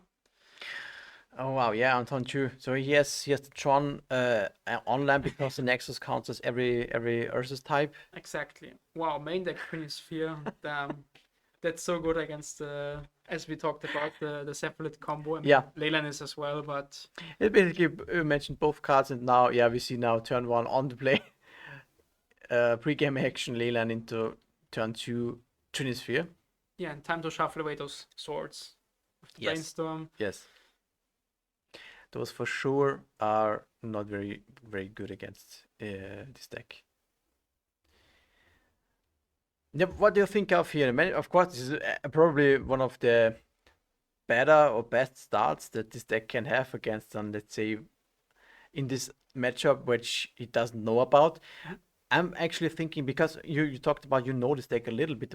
Is this a common choice that you have Leland in the main deck? Or is this something that he kind of anticipated when he thinks of Reanimator or something like that? Well, when I was looking at the deck up for 4 seasons, Yeah. it was not a common choice. Yeah. So maybe he doesn't play the full 4, like only 1 or 2, maybe. I mean, it doesn't really make sense to play 1 or 2, but Yeah. it's a nice, I think the best card you can do against Reanimator or Breakfast or even Oops. Like Oops is also a very bad matchup for this deck, of course. It is, yes. Since you again have Disruptor's Flute or Kozilek's Commander, maybe Twin Spheres as only interaction, which happens turn 2, turn 3 the soonest. Yeah. So having a turn 0 play against Oops is quite nice, I think. And also in the deck where you make lots of mana and then have cards like Kozilek's Command or the One Ring to draw you out of the -1 card of the opening hand. I think it's a good meta call from Tamash, to be honest. Yeah, if you think of the online meta game, right? Yeah. There's full of Reanimator and Oops, and this is what you, I guess, have to expect. As you said, with this kind of deck that is weak to combo anyways. Yeah. And it's not like Leyland is dead in other matchups. It's okay against like Delva. The Dragonage Cheddar will be a 1/1. They can play the Murktide. Also against the blue-black mid-range deck, the Murktide can't be cast as well. Yeah. And so it has some niche spots in almost every matchup in Legacy right now. Exactly, yeah. Not that I want to have the effect especially, but It has some splash damage, Yeah. let's put it that way. Which is also the case for this breakfast deck that now, without the Oracle in hand, cannot combo. Good thing for Tobias is now he has the Nadu. He still needs the Nomad, and ideally, or at least a Shuko to pair that and get some advantage that way. yeah. Because right now he's pretty much locked under the Trinisphere. He can Yeah. play 1 spell per turn, while Tamash only plays 1 spell per turn, because that's how his deck is designed to do, Yeah. to play. And Tobias can, maybe with some Nomads, try to get to 6 mana, play 2 spells a turn, and slowly get back into the game, but it's looking very rough for him, I think. Yeah. Unless he draws the Oracle soonish. He needs the Oracle, exactly. Good thing probably is that so far there's no threat on the table from Tamash, which he can, at the moment, maybe he has a force of will. Well, of course he cannot cast it at the moment, but like he has to hope, I guess, that Tamash doesn't have anything. Yep. And that Candelabra is doing so much work right now. Yeah. Like this makes, I think, additional 3 mana. Yeah, you pay 2 and make 5, so you make additional 3. Every turn, basically, Every right? turn, yeah. Super nice ramp card. Oh wow, I have 1 ring. I think that pretty much like seals the deal. Yeah. Now he can start to get more cards per turn, which draws him into more threats. And yeah, Tobias only is bound to playing 1 spell a turn. And I think Tamas is at this point soon, I guess, up for double spelling, right? Yeah, like he's double spelling right now for the Trinisphere. And as soon as he gets like a card in play and then gets like the Piffing Needle maybe for the Shuko, the Nomad, for the Nomads, the Shuko is covered by Karn and he gets the needle for the Shuko, it's kind of lights out for Tobias. Yeah. I mean, this breakfast deck usually play like 1 to 2 Prismatic Ending and 1 to 2 Fairies in the main deck, I think. Something like that. Or Helm. Oh. Because of the Leyland, Yeah. Okay. So maybe this version actually plays 4 Leylands in the main deck if he plays the Helm in the sideboard. I'm thinking about this, yeah. I guess so. This is pretty solid, actually, I would say. Tomas, he had the Leyland that protected him from an early combo. Turn to Trinisphere was really clutch. Kind of locked Tobias into a tough spot, and then he just had the ring to close the game. This is quite different from what, I mean, at least what you saw the Leyline and the Helm was, I didn't play that, but mine was more like greenish. And this, I mean, looks to be like true colorless, or think like so, yeah. maybe black helm Eldrazi, Tron, whatever you want to call it. Yeah, we saw like a swamp in the previous match, so with the ley line it makes sense now. Yeah. So I guess he plays like Helm's main deck, maybe not, but for sure 4 leyline, I think. Yeah. Could be that this is just the count package tutoring. We saw like Cozy Legs command, obviously the ring. Flash Raker we didn't see so far. Could be one thing that he opted not to play, but we'll see about that. And we saw also some interesting Sapo cards in the last game, like the new Eldrazi Confluence. Yeah. I guess this is also common. It helped also. This like deals with multiple creatures and generates value. Can you maybe put the card on Scryfall? Do you have it already? I know it access like a creature, right? It flickers only. It flickers. It has the spatial contortion effect. Mode, exactly. and it makes tokens. Yeah. And you can choose all 3. Yeah. I've played it in Commander already, but not in Legacy. I guess this. I'm not sure, but we at least saw it after game, after boarding.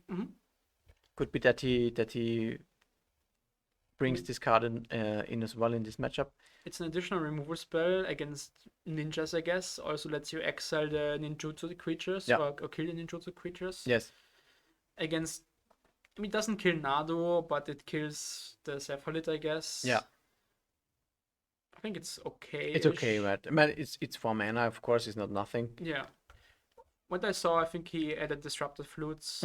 So he has the Trinisphere main deck and not the flutes. You can switch these things around, like have the flutes main deck and the Trinisphere sideboard. But I think he had like usually 3 flutes or 4 flutes. So to name the Nomads, to name the Shuko, or even you can name the Dread Return and be protected for the combo by that. Yeah.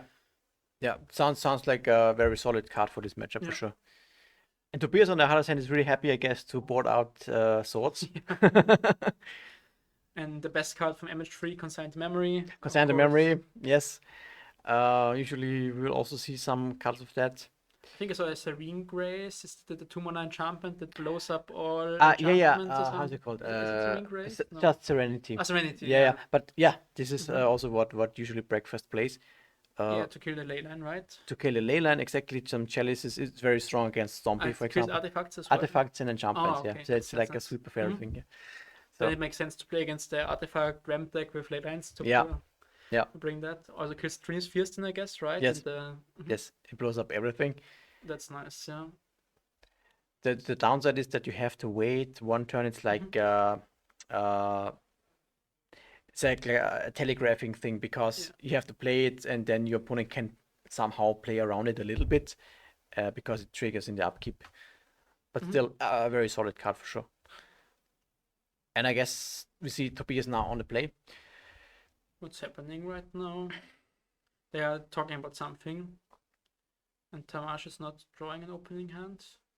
Yeah, maybe they They wait after he draws, okay. Yeah, I don't know. I think I saw 2 Urza Saga. So this might be an like plan B to win the game based off construct tokens if you get locked out by ley lines and Trinispheres and whatever, disrupt the flutes. Does the Tron deck also play sagas? I'm not sure if I think yes. I think we saw one in the last match for at least for this specific version. Maybe not 4, but I can see like 1 or 2 for sure. I mean, Mystic Forge plays them, I think. Constructs are huge, of course. You get the keys, you get like toolbox cards like Piffing Needle, Soulguard Lantern, I guess, or Ghost Vacuum. Maybe Shadow Spear if you have big constructs. Yeah, there's some card for that for sure. And I think we saw it actually from Tamash last match. Yeah. So Ponder exactly into Force of Negation or Force of Will, or I think out of those. So yeah, he's a lot of interactive cards at the moment. Consign and the Nakomiba with 2 sagas, I think. Yeah. Would be nice to know what he named, but we'll see. We'll find out. I mean, I can't read that. We'll ask what he named. Yeah, I guess Shuko or Nomad. Yeah, would be my main guess. Usually the choices. Yeah. Of course, if you would have known, maybe Urza Saga now would be nice as well. But of course, Tamash didn't know that. Tobias has the ending which he kept on top of the ponder, so he could ending the needle, but I guess he didn't name Saga, so he didn't needle it yet. Nomads and Core was the name, yeah, okay. Makes sense, I guess. There's 4 Nomads and there's only 1 or 2 Shokus usually. 2 Urzas Mine, mines, I think, yeah. So that's what we talked, I think, like in round 2 about the Planar Nexus plus random Tron Yeah. land deck. Yeah, exactly, yeah. But I was surprised that it actually played all Tron lands. Yeah, I mean, you play 4 towers, obviously, and I think like 2 mines and 2 power plants. Ah, or okay, something okay. like It's that. not the full play sets. Okay. I mean, maybe his version Yeah, does, yeah, but okay. because they're like still better ancient tombs with the Planar Nexus out, of course. Yeah, Since they don't, don't take damage. that is true. That is true. Yeah. Yeah, Planar Nexus really helps a lot. I think just the Tron lands alone would be a little bit inconsistent in the face of Wasteland. Yeah. But the Nexus is super good. And then we see the. Yeah. What do you think he will name now? Versus Saga? I think he should name Saga. I mean, it gets forced, I think, based on. Yeah, because it's the only thing that's ongoing for Tobias at the moment, right? So, As the Saga tokens. I mean, he gets to make 3 constructs now, like 1 this turn, 1 the next turn, and then 1 again if he draws a land even. Like, he needs to draw the land first. Yeah. And there's the Saga on Tomas' side as well, yeah. But let's see if 3 constructs are enough to win a game. Yeah. I mean, they get exiled by the Kozilek's command, which is a big downside, I think.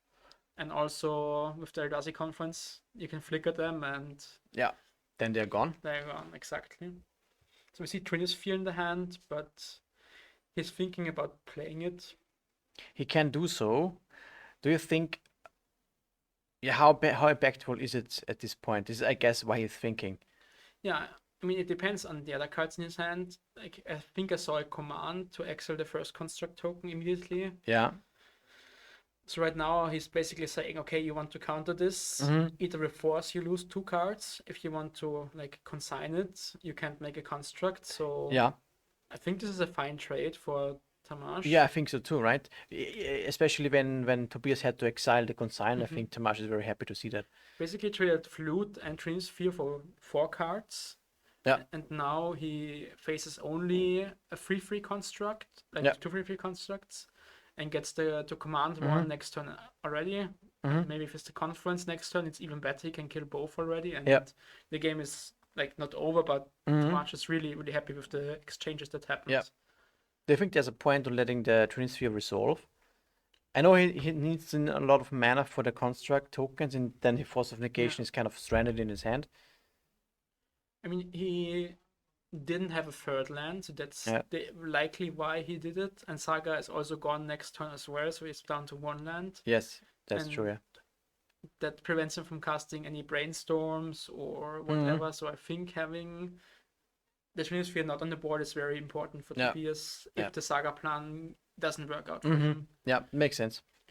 That basically forced him to go all in on the Saga plan, and he can't even like use the Force afterwards since it costs 3 and he doesn't have 3 mana, so I think he had to. He had to do it, yeah. Do it. I see. Even though it's not great, but the needle is naming. This is what we need to check. Maybe Khan, maybe Saga would be my guesses. One Ring. Ah, okay. And also a fine card to name, of course. You still get the protection trigger, which is very annoying since Tobias decided to go on the beatdown plan. Yes. But there's another Trinisphere, and that's insane, I think. Because the Saga dies as well, so even if he draws a land, he can only play 1 spell. He can't even ending it, since the Saga makes colorless mana. Colorless, and that's it. He doesn't have 3rd mana. So he has no land in hand, which is really bad. Yes.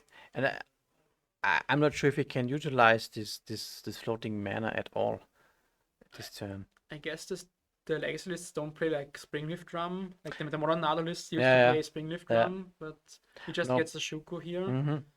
Yeah, more damage. Yeah, I mean that's all he can do, right? Yeah. Attack for 9 here. Well, it's not nothing. It's okay for 9 and faces lethal next turn, right? Yeah. So I mean it's okay. He has to now live 1 turn.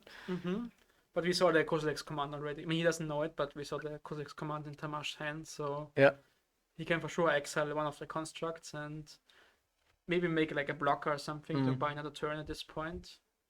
So let's see. I mean, his own Saga dies, and he didn't play a land last turn, so both players are short on lands. But the top card of his hand again is a new Saga, which he drew for turn. So I guess he would like to see more a Nexus or something, but still, it's another land at least. So what he will search for now? What are the options? he has Candelabra pulled to the front, which yeah. does do nothing right now. Yeah, Maybe plays Expedition map. That would, but I guess like a key is the a key maybe. I don't think there is Moxopal in the deck. maybe one. Or maybe but one, yeah. Then he would get it immediately, I think. Yeah, seems better than a Candelabra here. Yeah, so it looks like Candelabra or key are his options. The needle is already here, so Yeah. And why don't you play Expedition map? But it's of course too slow for Legacy. Yeah, some decks have it. Well, it depends on The Lance deck. the Lance deck has it, yeah. There's the new Saga. So again, land for 3 turns. What can we do for 4 mana? Yeah, like I guess Kozilek's command, as Yeah. you mentioned, sounds pretty good to me. If this is the confluence, this is like blink both and make a spawn. That's just GG. Yeah, we have a reader here as well. I guess. Yeah, this is something like It's a very new card. I think it's like from last year's commander deck, from the MH3 commander decks. So it's like hasn't been out for very long, and the older Eldrazi decks didn't really need this effect. no. With the micro spawn back then. Yeah, exactly. Yeah, this is now a nice addition To the more controllish decks. to the now more controllish decks. Exactly. Yeah, that's. I think I'm actually surprised how much interaction that Thomas has with this deck. So this card, then we have the Kozilek's commands. This, and of course now when it gets to the point, the Ugins also interact somehow. And Karns also Yeah. kind of an interactive tool. And now it just makes giant constructs. These are like 4/4 now. The next turn he makes another 5/5 and then gets an artifact, so 6/6s. So the pressure is on Tobias. And he didn't find a land in this turn. He just had to pass, Yeah. and he's now locked with a lot of cards in his hand. Yeah, he needs like 2 lands to start playing. Yeah. Even though the ending for one could kill the Saga tokens usually, but not with the Trinity Sphere out. So it was correct of him to force the first one. Yes, but yes, the second one was quite unfortunate for Tobias. Yeah. Here we see the key. I think that's the only thing left to get. Just because he had it. Yeah, he has the needle out, he has the candelabra out, so I guess it makes sense that the key is the only thing. I guess that something like Soulguide Lantern is maybe in the wish board for Karn. That's true, maybe, yeah. Yeah. Because one option would be, because if he had it in main deck, he could have also used it because of the combo to prevent the combo. But he plays likely that the Leyland's main deck, so he doesn't play the Soulguide Lantern or something like that, or Ghost Vacuum main deck. This is what I was thinking, yeah. Exactly. So 6/6 constructs. That's the time, and that's it, yeah. Yeah, next turn I think it would have been lethal with 12 damage or 13, yeah. It's actually a 1/1 Scion. Like all the new Scion cards are 0/1s. But this is a 1/1 Scion. Slightly better, slightly bigger. Okay. But this is a crazy deck, the Eldrazi deck. I really like this. Yeah. It was a great showing. I mean, I'm not sure how good the Leyland and the Helm part of the deck is, but I think Trinity Sphere is very, very strong. I played it in the mono red deck myself as well. Yeah. I think it's way better than Blood Moon right now, especially after the Saga change. It's even better. And the car looked impressive. The Candelabra was strong both games. The Tron lands looked really good. Yeah. Compared to like Ancient Tombs, he would have been kind of dead this game if it was an Ancient Tomb. Exactly, yeah. So also the Confluence. The one game, like killing 2 constructs. It's very impressive. I agree totally. Also last round, it was actually the opponent didn't really put up much against this deck, and man, here we didn't see it, but Ugin is also so amazing. It's another card that just is, well, if my opponent has Force of Will, I don't care. I still get to exile something. Like I have at least 3 for 1 in the card exchange. It's really good. So I'm assuming it's placed the playset of the Ugin, right? I would assume so as well. Yeah. So super good deck. So Thomas is 5-0, our Legacy FNM. So basically, I would say first place. So I think he's locked first place already because there was no other 12-point player. exactly, yeah. This was the only two players that were 4-1 at this 4-0 in this spot. And yeah, congrats to him for sure. This is, like I said, very impressive deck. I'm curious if he picks to play this deck also for tomorrow. Yeah, I would love to see more of it. Yeah. It looks really, really sweet, and I love me some big mana. I love me some Eldrazi, drawing cards, playing big spells, slowing down my opponent. Yes. Like, why not? It's not playing blue, but everything else is perfect. So Yeah, exactly. Yeah. So you are you kind of also considering trying this deck out because you were thinking about what kind of decks to test at least for the ELM, right? yeah, I mean, I'm waiting for the bands before I start testing, obviously. But right now I have like this deck / Cloud Posts and the blue-black Reanimator deck as my 3 front runners. I want to like put a lot of time and effort into testing for the ELM. What do you think is, I don't know how, because a Cloud Post, if we shortly speak about this deck, because we are also kind of thinking whether this is somehow a Cloud Post deck, but as we saw the Tron lands, it was not the case. It also had the Myco Spawn in the deck that was banned. So I don't know how you usually build the deck right now, and do you think there is any advantage of this compared to the Tron deck that we see here? I think it's kind of similar. It's kind of the same. Yeah. The Cloud Post deck also abuses the new Ugin, of course, Yeah. because it's a really, really good payoff. Yeah. And the Otto Eldrazi cards and the Monolith and stuff. Yeah. Okay, the backup feature match is also finished, so maybe we can get another table. Let's see. But yeah, I think that the Cloud Post deck, it's kind of more explosive maybe with the crop rotations. Yeah, and that's the true. Cloud Post It has stacking. more. It has more green and can tutor for the land I mean, package. I can look up my list. I've talked a lot with Niklas. Like he's my go-to legacy guy when I need input for like big tournaments or thoughts about decks. And he was playing the deck at last 4 seasons. He went like a medium finish. Like he had 2 draws really early, and he finished like 1 loss, 2 draws or something like that. Okay, yeah. But basically, I think that's basically the deck he plays. Rings, Karns, Commands. Yeah. Rings is a great card. Yeah. Stirrings, yeah. And Spirit Guide, of course, but it's basically like a kind of control / prison deck. And it also plays the Tron lands, the Nexus, so it's really similar to this deck. But I think the main advantages are green sideboard cards. And Steerings is a messed up card, and Postage is a messed up card, I think. So that's like my takeaway. Yeah. But I'm not sure which version is better, to be honest. This looked like a really impressive showing from the black helm list.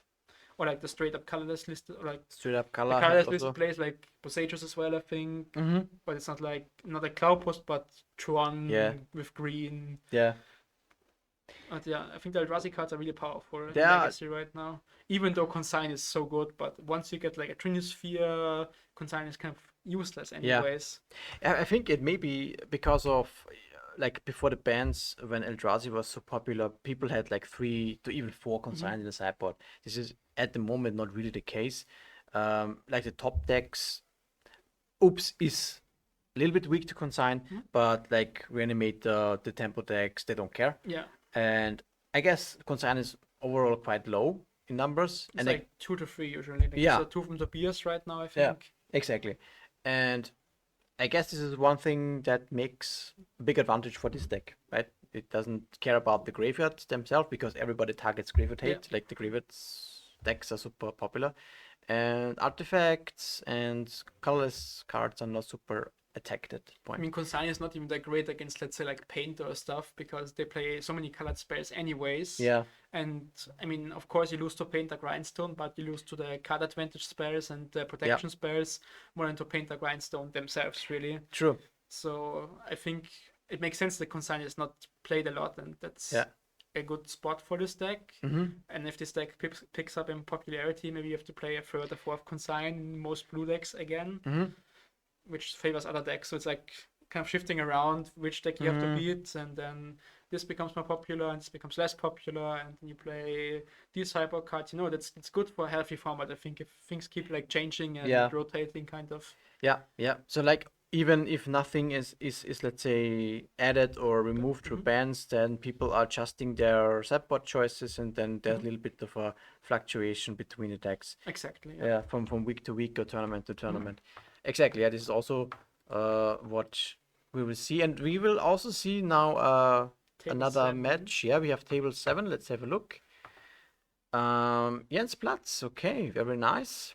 Against Peter Csizmadia, he's from Hungary, from Budapest, and I think this might be a very nice matchup to see, because I think Peter is on Jeskai Control. Yeah, think. I think it looks like it. We'll see. I think they are just switching the tables, and It looks like it's lots of basic lands, a Force of Negation, and this looks like Jewel, maybe from Jens, or like Omni Show, a big blue mana deck for sure. a blue mana deck, exactly. And I think, but we will find this out very shortly. I'm not sure if it's now Jeskai Control, at least from Peter's side, or this Wizards deck. Yeah, I saw Back to Basics like when I was walking around, so I mean that's common for Wizards, I guess, as well. Yeah. But Yeah, there's one Jeskai Control version that plays like Flame of Anor, Yeah. and a lot of basics and Back to Basics. as we talked about the blue painter deck, the Flame of Honor card with Tamio, and I mean Emery, he's not playing Emery, but Thundertrap Trainer rather, I guess. Yeah, I guess so. And Snapcaster Snapcaster Mage, Mage, yeah. Okay, very I think nice. the card is really, really underplayed.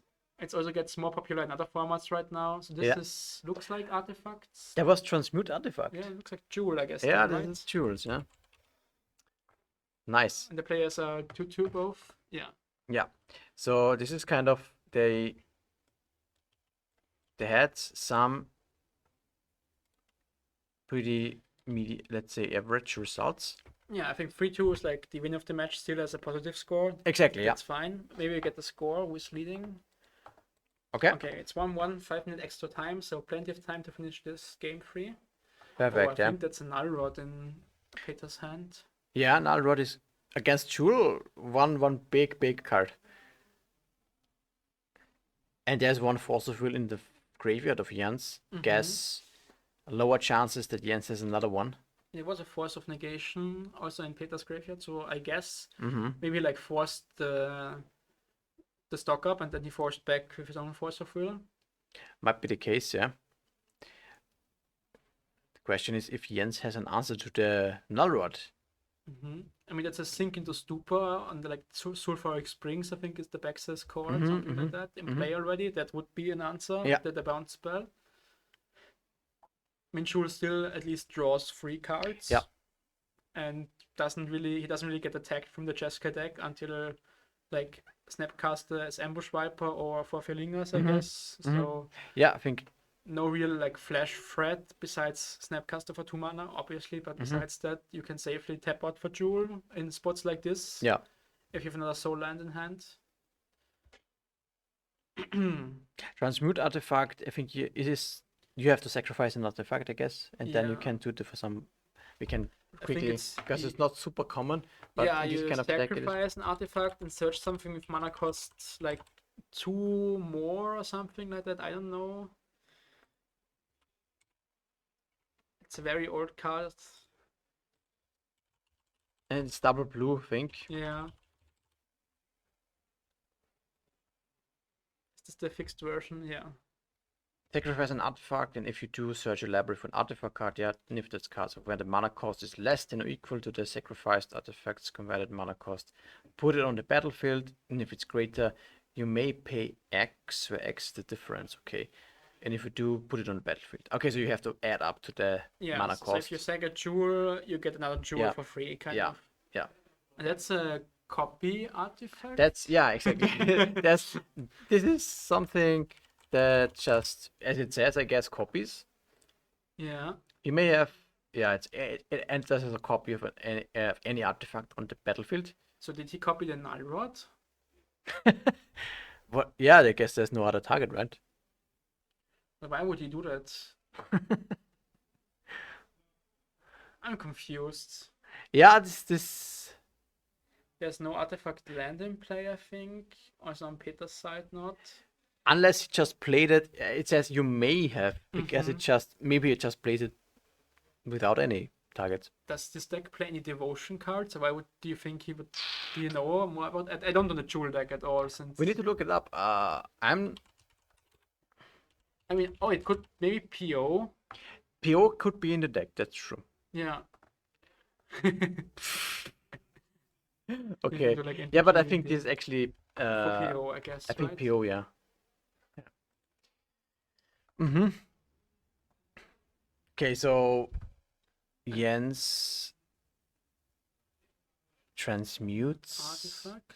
This is now the question.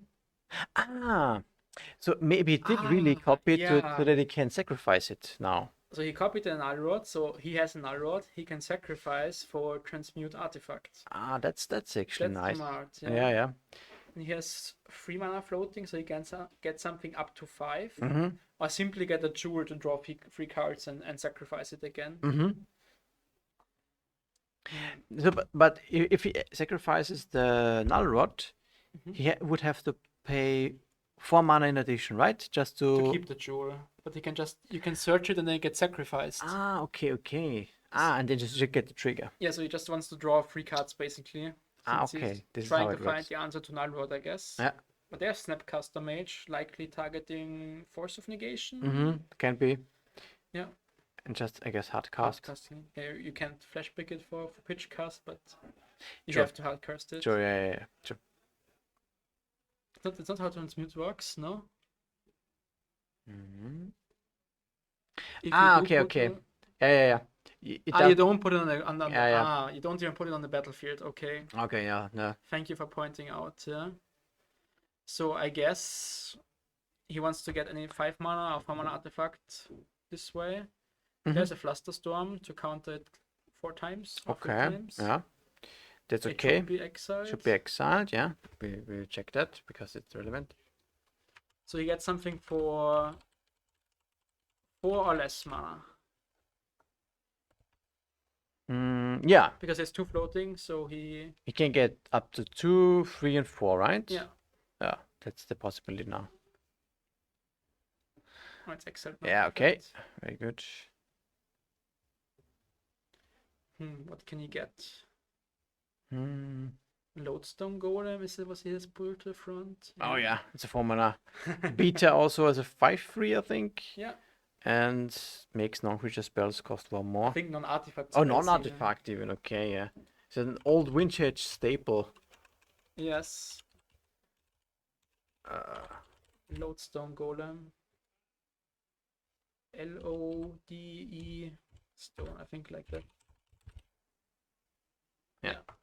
Non-artifact Non-artifact, spells. yeah. It's kind of like the Fawn of Amethyst on a stick. Mm-hmm. And I don't know how many like Swords to Plowshares Peter has left in the deck after like for game 3. Yeah, I guess not so many. There we see a Murktide region that should cost 8 and not 7 for delving. Yeah, so he would have delved. I think he can delve 1 extra, right? That He should could, but it's only 5. And Yeah, he has to pay 1 extra. Yeah, Jens pointed out he has to pay 1 extra. but that works. You can also die delve a There's 6 1 card. extra, yeah. That's But there's no possible. 6 card in the graveyard. But you Yeah. could, yes. That's also one thing I think that works on the Trinisphere. You can delve, like you can just pay 2 mana and delve 1, I think. 1, yeah. And Trinisphere is satisfied by that. And Okay. The Jewel deck looks quite unimpressive against the Null Rods, as Yeah. it should, to be honest. Yeah. That's for sure one of the weak spots. Like, you don't want to play the Crow Mox. He almost played it, but against Null Rod, it clearly does nothing. Does He's nothing, got yeah. 2 cards for free, I guess. Also, do you think Peter would happily trade with the Lodestone Golem, the Murktide? I don't think he's winning the race right now, so He would just he ignore should it. not Yeah. trade it. He can take 3 attacks, and he's attacking for 7, so Yeah. he wins in 3 attacks, and he can take 3 attacks. So there's no even attack, as you can see from the Golem. Funnily enough, I guess Peter has the Wrath of the Skies in the hand, which I guess he's not super inclined to cast because he has the The Null Null Rod. Rod, yeah. Lavinia. Another one that looks not so bad against Jules. Counters or like It costs one more, but it costs one more. Yeah. yeah, Now it's paid. Yeah, perfect. it counters all the free spells, Yeah. all the 0 artifacts, and also the jewels if you don't have like 6 lands in play. So very strong card. Maybe this is just straight up blue-white. I mean, I guess they play like one. Might be They play like one volcanic island Yeah. or something, and then For like 4 Pyroblast, Pyrelingers and Pyroblast for maybe. fair. Yeah. So no Flame of Honor, I think, this Okay. time. might be. Yeah. So he copied the Lodestone Golem. So now everything costs 2 more. Mm-hmm. But he's offering the trade for Lavinia and Snapcaster Mage, which I think is. I would take the trade because, or maybe not take the trade, but You would block. You mean? not this turn, but Okay, maybe next turn. Maybe next time. since, Yeah. Like he's taking for 5 now, and then for 10, and then for 10 again. Yeah. But he's still losing the race right now since Murktide kills in 2. Actually, kills not in 2 attacks. The Murktide, it needs 3. It's a 5/5. Yeah. So here we see the trade. I think Lavinia isn't doing anything important really. The Null Rod is already on the Yeah. battlefield, He has it covered. and now he's still winning the race. We can't cast that Loren Revealed because it costs 6. Yeah. So we're for sure gonna attack, and It would at this point still just win. With 2 more attacks now. I think the CMC from the copy artifact is still 4. Since he copied the golem, so he can't kill it with the. You can only kill it with a lot of mana, like with the Wrath. 7 mana, yeah. Yeah. So 2 mana Brainstorm. The best brainstorm. It's okay. We drew like the fetch with. There we see the Red Blast actually. And the Reanimation. It That destroys all islands. all non-basic lands. Oh, all non. Yes. Oh. I guess not super effective at the moment because there's only one from Jens. Yeah. But in theory, would be very good against all those other sagas, I guess. Like the Tron deck we saw last Tron deck? round. Yeah, this would be very strong. Or Absolutely. like this Tron in the backup feature. Yeah. And I guess he even shuffles it away with the Prismatic Yeah. Vista. And that's also the 6th mana to cast Loren Revealed next turn and draw 3 fresh cards. Very nice. Do you think he plays the basic mountain? I think usually when looking through these deck lists, they have usually one. I think. Exactly because of back to basics, for example. For Blood Moon, it wouldn't matter, but yeah, I think so. And yeah, so this means also that he has the blast represented with The the Prismatic Vista. with the Vista, exactly. Yeah. So attacks for 5. Doesn't do a whole lot. When it gets down to 13. We drew an Ancient Tomb, which is kind of dead since the Murktide then kills us. Yeah. So yeah, it doesn't really do anything. And I'm not sure what does he have else. A ring, I think. A ring is, yeah. It's the same if you like play the ring or not play the ring, you have 1 more turn anyways. Yeah. But he decides to play it because then he can activate the tomb again next turn. So it's kind of like he takes 2 instead of 5. So I guess it's better to play the ring. Yeah. Since I would not put Peter on force at this point. He would have forced like the copy artifact, the Lodestone Golem likely earlier. So So yeah, there's the protection trigger. but of course, I guess Jens would look for a lot of really clutch draws now to. And maybe there is one card that can deal with the Murktide somehow. Do you think there's any answer to the Null Rod besides the Sink into Stupor? I guess it's the only one I can think of. Yeah, me too, actually. Yeah. That gets dealt by the Red Blast. Yeah. So he should fetch the basic mountain. I mean, that's risky. If he fetches like the mountain and then taps out for the Loren Revealed, he could. Yeah. He's thinking because the Ruination is on top, which Mm-hmm. now blows up the Ancient Tomb and the Springs. Yeah. And I think that should lock it up if he does that. I see. Yeah. So, and yeah, he has another turn, but with just 2 mana, what he's gonna do, right? And now he gets the basic mountain, I guess. Yeah. I like that actually. Yeah. Just now deal with the mana that he thinks he would have next turn, but I think maybe Peter should be on 7, not on 12, since he took 2 hits, I think. the turn at least he was well. I know he only took 1 hit he- last turn, and he double blocked, and Mhm. now this stuff. Yeah.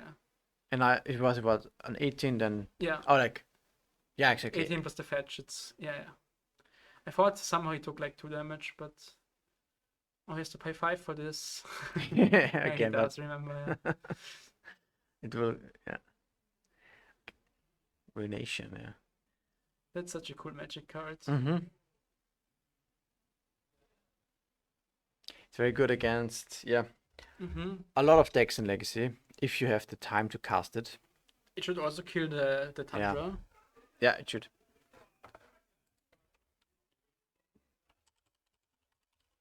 Oh, yeah, it's fixed. correct. Perfect.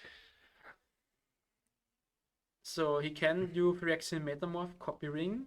Does he get protection trigger? Because ring says if you cast it from your hand, and I guess you cast the. Good question. What does the ring says?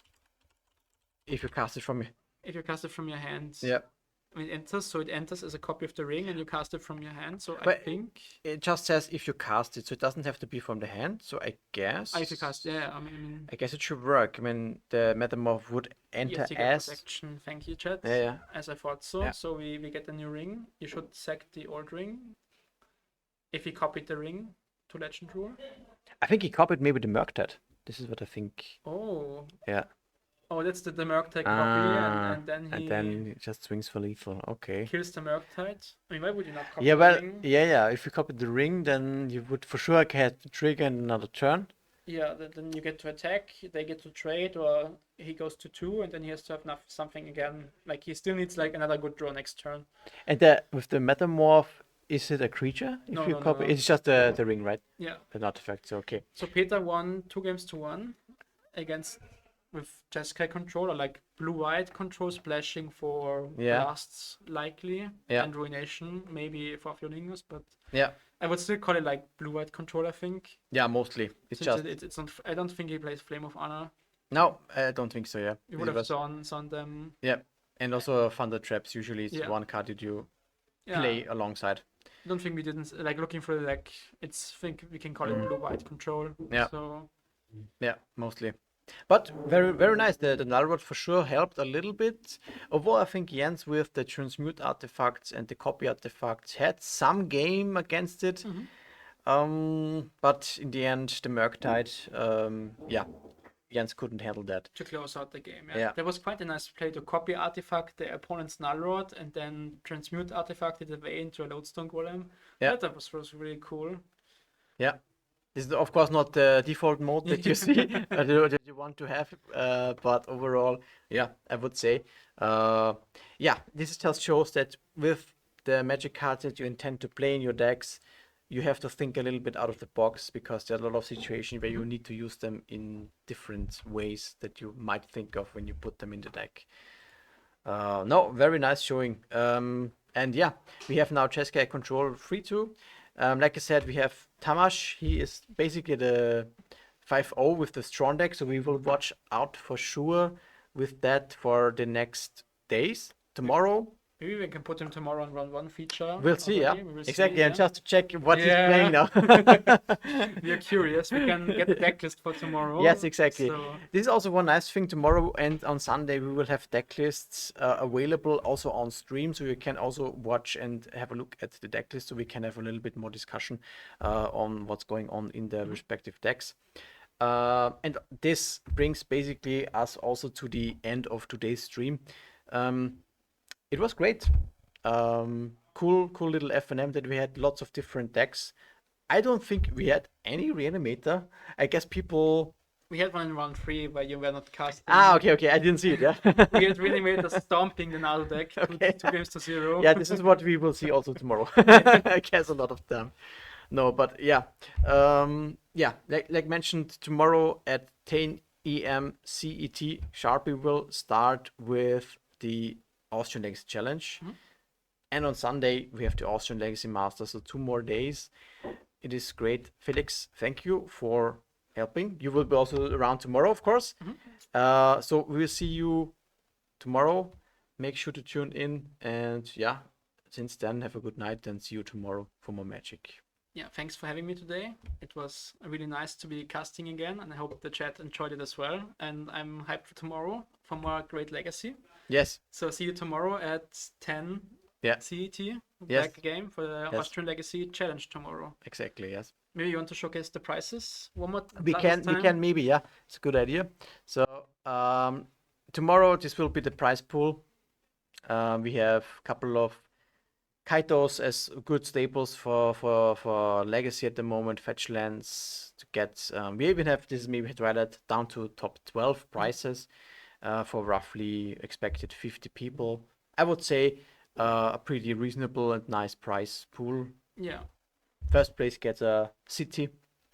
I think it's quite nice if you like make 9 from breakers, you still get like at least a Kaito compared to like missing out completely on prices. Yes.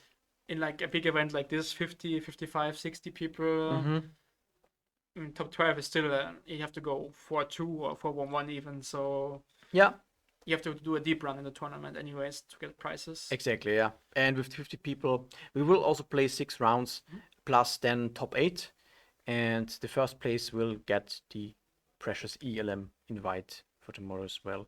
So that was basically the idea, and on Sunday then we have just shortly also the prizes for Sunday on the Austrian Legacy Masters, the biggest event, let's say, on this weekend. Also with this nice Savatarix gift card, the Altered Days. That's also so super. Cool it's super nice, yeah. That's very nice for the grand winner, let's say. Very nice. As said, be here tomorrow at 10 EM. We start with our next tournament, 6 rounds plus top 8. We will covering every round and all the matches with me, Felix, and Philip.